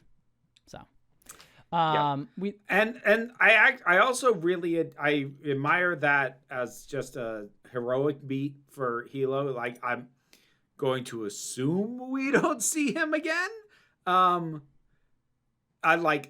I don't know, but like that's gonna be my assumption, and it's a good send off because him spotting this guy, the dickhead thing to do would have been for him to deny the old woman, because like if you're going by value as a person, like I'm not saying this is accurate, but societally, old women who don't even realize they have their glasses on their head would probably be considered a lower priority.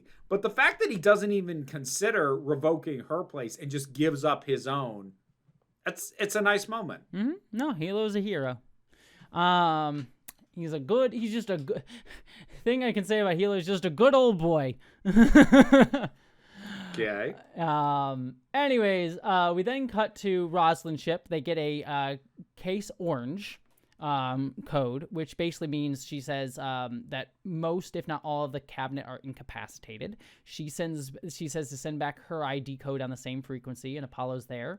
Apollo goes over and chats with her for a second, and she says, I'm 43rd in line of succession. I served with most of them. I was even there with him and the president on his first campaign. I never really liked politics. I only did it because I couldn't say no to him. So she didn't really want politics, but then she gets a message, and we basically see her get sworn in as president of the colonies of Kobol. Yep. 43rd in the line of succession. Mm-hmm. Wow. A lot of people are dead. Also, just a note, because I thought it was an interesting parallel. Her taking the oath of president also looks like President Lyndon Johnson. I believe it's Lyndon Johnson taking the oath after Kennedy was shot. Right, it was Johnson, correct? I'm not mixing that up. Yep. Which is similar. Which, just to call it back, is similar to Babylon 5. Babylon 5 did the same thing when its president was killed at the end of season 1. They had a similar shot. So there's a lot of like sci-fi callbacks to Lyndon Johnson's being sworn in. So yeah, apparently. I do find it interesting that like she actually says we need to find a priest. Mm-hmm. Like she does have this notion of like we're gonna do this as close to the right way as we can. Do they? Did you get anything else from the priest? I'm trying to think if there's anything else there, because religious stuff is important on the show. I'm just curious to see what we I mean, like, I didn't recognize what she was wearing, so I took it as being either a fictional denomination or a denomination I don't know. Okay. That's all I'll say. I will say that priest character does come back at certain points, and also religious stuff will come up, but I don't think we get any of that here. So anyways, just want to make sure I didn't miss it if it did. No, I didn't catch too much specific to that. Yep. We cut to Chief Tyrrell looking over the damage. We find out that 85 people did not survive the Galactica doors being closed. And we also see Callie holding a dead body, so clearly some people are dead that Tyrrell cared about. We also also slightly interesting is that like not everyone was, so there were about 100 people in there. Mm-hmm. 25 lived. Mm-hmm. Because one of the things that was noted by the XO after this is like, if they remembered their training, they should already be in their suits. Mm-hmm. Which like may or may not be accurate, but you get the sense from him saying that it's kind of a way for him to divert taking responsibility for the choice he just made. Mm-hmm. But it is an interesting thing to note that that in the situation, some people did end up surviving that. It actually gave an exchange. This was a couple scenes ago that I liked because the chief points out, there were a lot of rooks in there. I'm assuming being short for rookies. Mm-hmm. And the XO says, yeah, none of us are rooks anymore. Mm-hmm. Just pointing out like, yeah, rookie implies you haven't dealt with the real thing. Like we are. That's like, we're all in the same boat right now. Mm-hmm. So yeah, Tyrrell goes up to Adama, and I should also say this, like the fact that 85 didn't survive was told to Adama. Tyrrell then goes up to Adama and says, "Do you know how many we lost?" Adama says, "Yes," and he basically says, "All I needed was 40 seconds. 85 of my people are dead." And he's about to like point off, like blame Ty, and Adama basically stands up and says, like, as for him, he says he's the XO of the ship. I would have made the same decision that he made. So basically kind of defends the decision. And Tyrrell basically just goes like, all I need was 40 seconds. So yeah. So clearly some lingering resentment there. We then also hear about, basically we an offhanded line earlier was that Adama was trying to figure out where they could get some munitions because they need some munitions to get into the fight. Yeah, it was one of the interesting things. Like there's munitions for the Vipers. The ship itself has none. Mm-hmm. Because why would it need it? Yeah, because it was a museum. Yeah, like at all. Mm-hmm. So they do learn that there is a munition station at this place called Ragnar Station, and it's 3 days away, and there's an entire Cylon fleet between them to get there.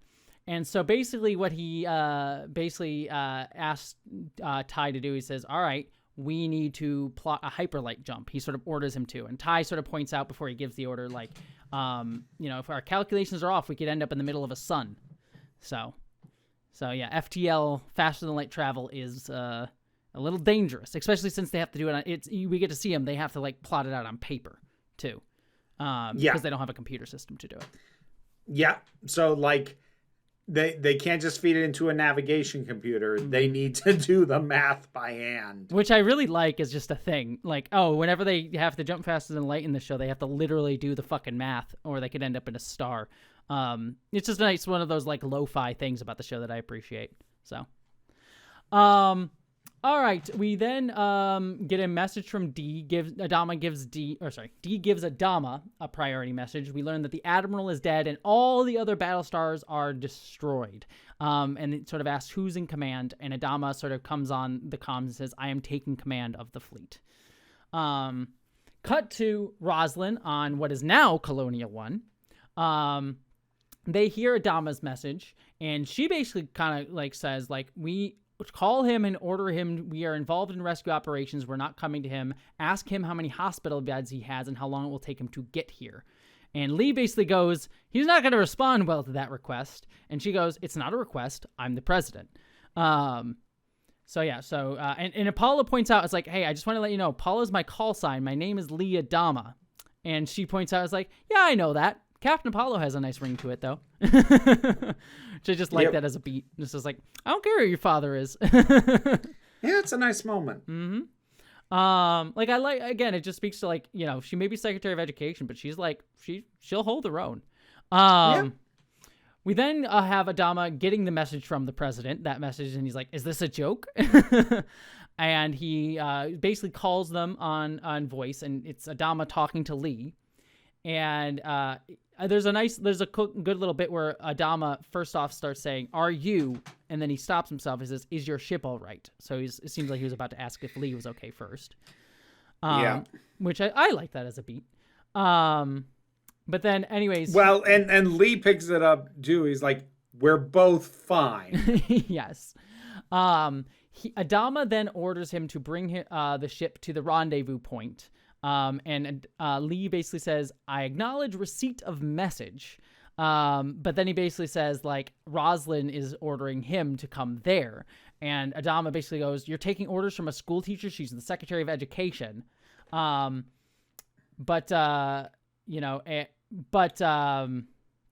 And Roslin sort of lays down the law of, like, I'm not going to abandon these people. And Lee has to get up because 2 more Cylons start coming in. And he basically goes, you're the president. So he seems to be a little exasperated at the situation. But he basically goes and takes on his Viper. Adama watches as Lee and Lee takes on those Cylons. One thing we do see Lee do is he engages the electromagnetic pulses. But they go to engage, and on the Galactica's sensors, they see the ship, what looks like the ship, getting blown up. I wonder if that's what really happened. And that is where we leave the episode as Ty goes to sort of comfort Adama in his moment because he thinks Lee has just been killed. Yep, that was where I stopped. Yep, that is it. So that is the first part of the miniseries. What'd you think, Vera? Some of it's a little dated. Yes. Some of it's a little try hard. Yes. But it's solid so far. Mm-hmm. Yeah. And like performances are all good. Mm-hmm. Visuals still hold up pretty solidly. Yeah, I think part of that is because of, again, it's very tactile, and a lot of it, like, it could, if it had like CGI screens everywhere, it would have felt dated, and if there was an explanation for it, it would have felt dated. But like the fact that it's explained, and then like the CG that we do get is usually fairly dark for the most part, and then also the shaky cam too. That was one of the things that I noticed that I actually thought was a nice touch, because like we kind of have from Star Wars, like when there's and this isn't a problem or a bad thing, but like stylistically, you know, when there's dogfights in space, like you can see what's out there really clearly against the black background. This does the thing where like, things disappear into the darkness unless they are right in front of you. Mm-hmm. And it kind of it leans a lot into that, because it'll have ships, you know, move away until it becomes a point like, wait a minute, I can't even see it anymore. And I kind of like the emphasis on like, because you know, we've heard the expression like, oh, the inky blackness of space. It feels like it spreads and overtakes things. Mm-hmm. Which I really like. Like, the only other thing I can really think of immediately that reminds me of that is like Alien. The Alien series does that too. Yeah. For some horror effect. So. But of course the Alien series doesn't do space dogfights. No. So it's interesting to see that visual approach to space paired with something that is usually brighter. Mm-hmm. Yeah, no, it's very well, and it's smart. Again, it makes it look really good in terms of its CG. I mean, visually, it's aged very well outside of some cinematography choices that you take issue with. But yeah, I think this I'm trying to be as emphatic about this as I can. It's not all handheld work. It's not every time it comes up. I only shouted at one scene because they overdid it. Like, I'm not going to get mad every time it happens. She hates it. But I am going to call it out when it's like, that's distracting. Yeah, you hate it. I can tell. I hate it 100% of the time. I want to strangle. There will be no nuance. That's how much I hate handheld camera work. This really holds up really, really well. I really like this. Like I agree with you. There's some stuff that dated like the tryhardiness and some of the sexy woman stuff. Especially with Trisha Helfer, who was a model. Like, I actually think she's a really good actress, but it was also clear they cast her because hot lady. And like, she is, don't get me wrong. Oh yeah, very much so. Yeah. Like, she is, I feel like at least so far, she is bringing more than the part actually required of her. Yeah, yep, I would definitely agree. And she's great. She has some really great stuff in the series. They all do. But yeah, I think this, like, we'll talk more, I think, overall once we get to part 2 of this, is like, because it was meant to be sort of seen as one singular piece. But this holds up very, very well. And I really like, I think it's doing really good. And it's interesting to me without spoil, and I'll do a spoiler minute in just a second, but I'll just say this part here.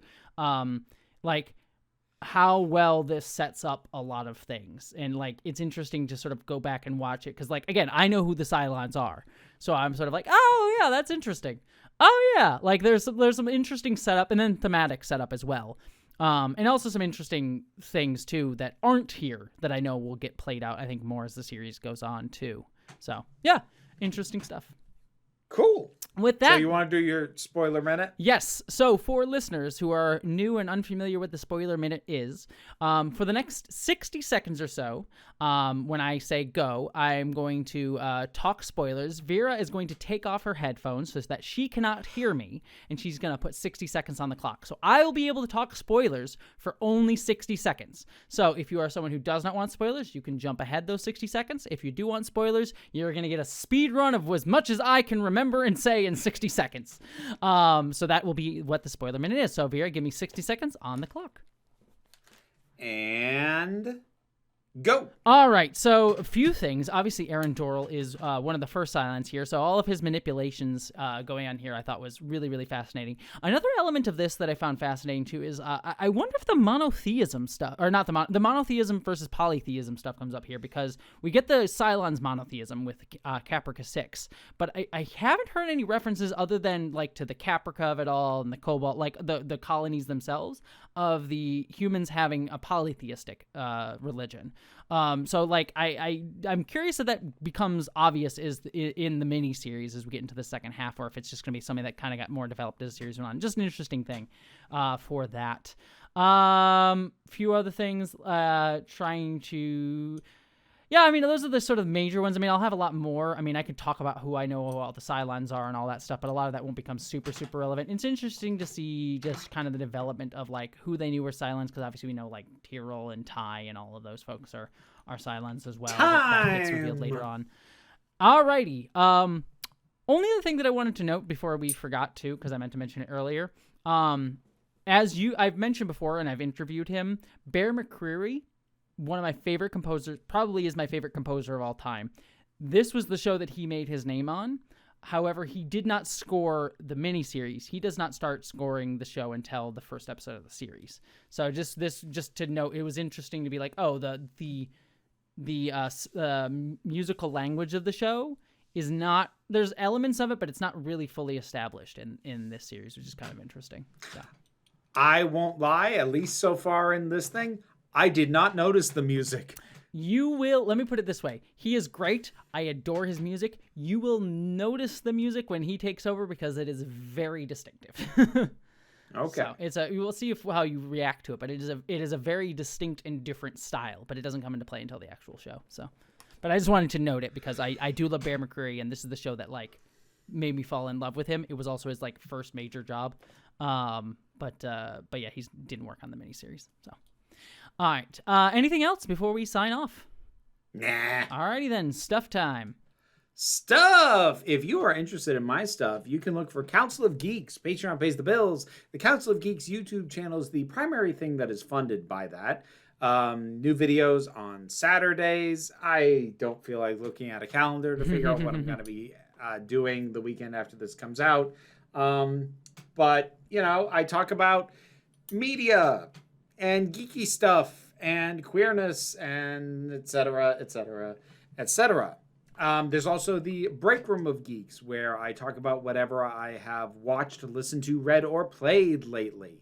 You can also find a Council of Geeks content on Blue Sky and Twitch. I stream on Wednesdays and Fridays.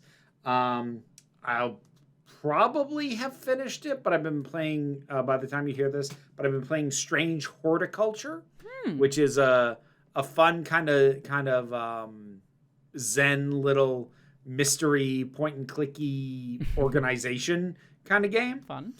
That's the geeky stuff. If you're more interested in the spicy stuff, you can look for Vera Wild. Remember that Wild is spelled W-Y-L-D-E. And you can find that content on YouTube. Yes, she most definitely is not.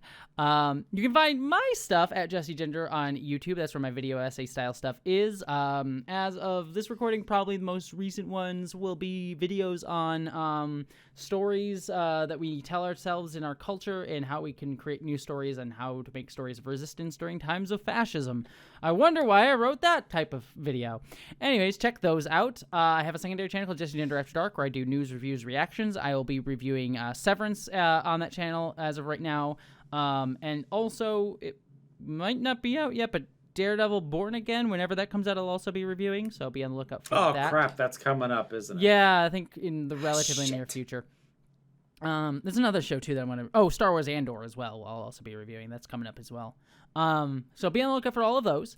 I am also on Nebula, the streaming service that houses my movie Identities that you can go and watch. It's a sci-fi film. If you have not seen it, it stars Abigail Thorne of Philosophy Tube and Star Wars Acolyte and House of the Dragon, as well as John Delancey from Star Trek The Next Generation, as well as numerous other amazing folks. Cool sci-fi film. Go check that out. I'm also on Patreon. That helps me pay the bills. So if you want to support me there, you can. And I am also on Blue Sky, which is really the only social media that I use. I'm prolific on it, but it is the only one that I use. Beyond all that, I think that's everything. Anything else, Vera? Nah. Alrighty then. With all that said, everyone, I hope you all live long and prosper. Be seeing you.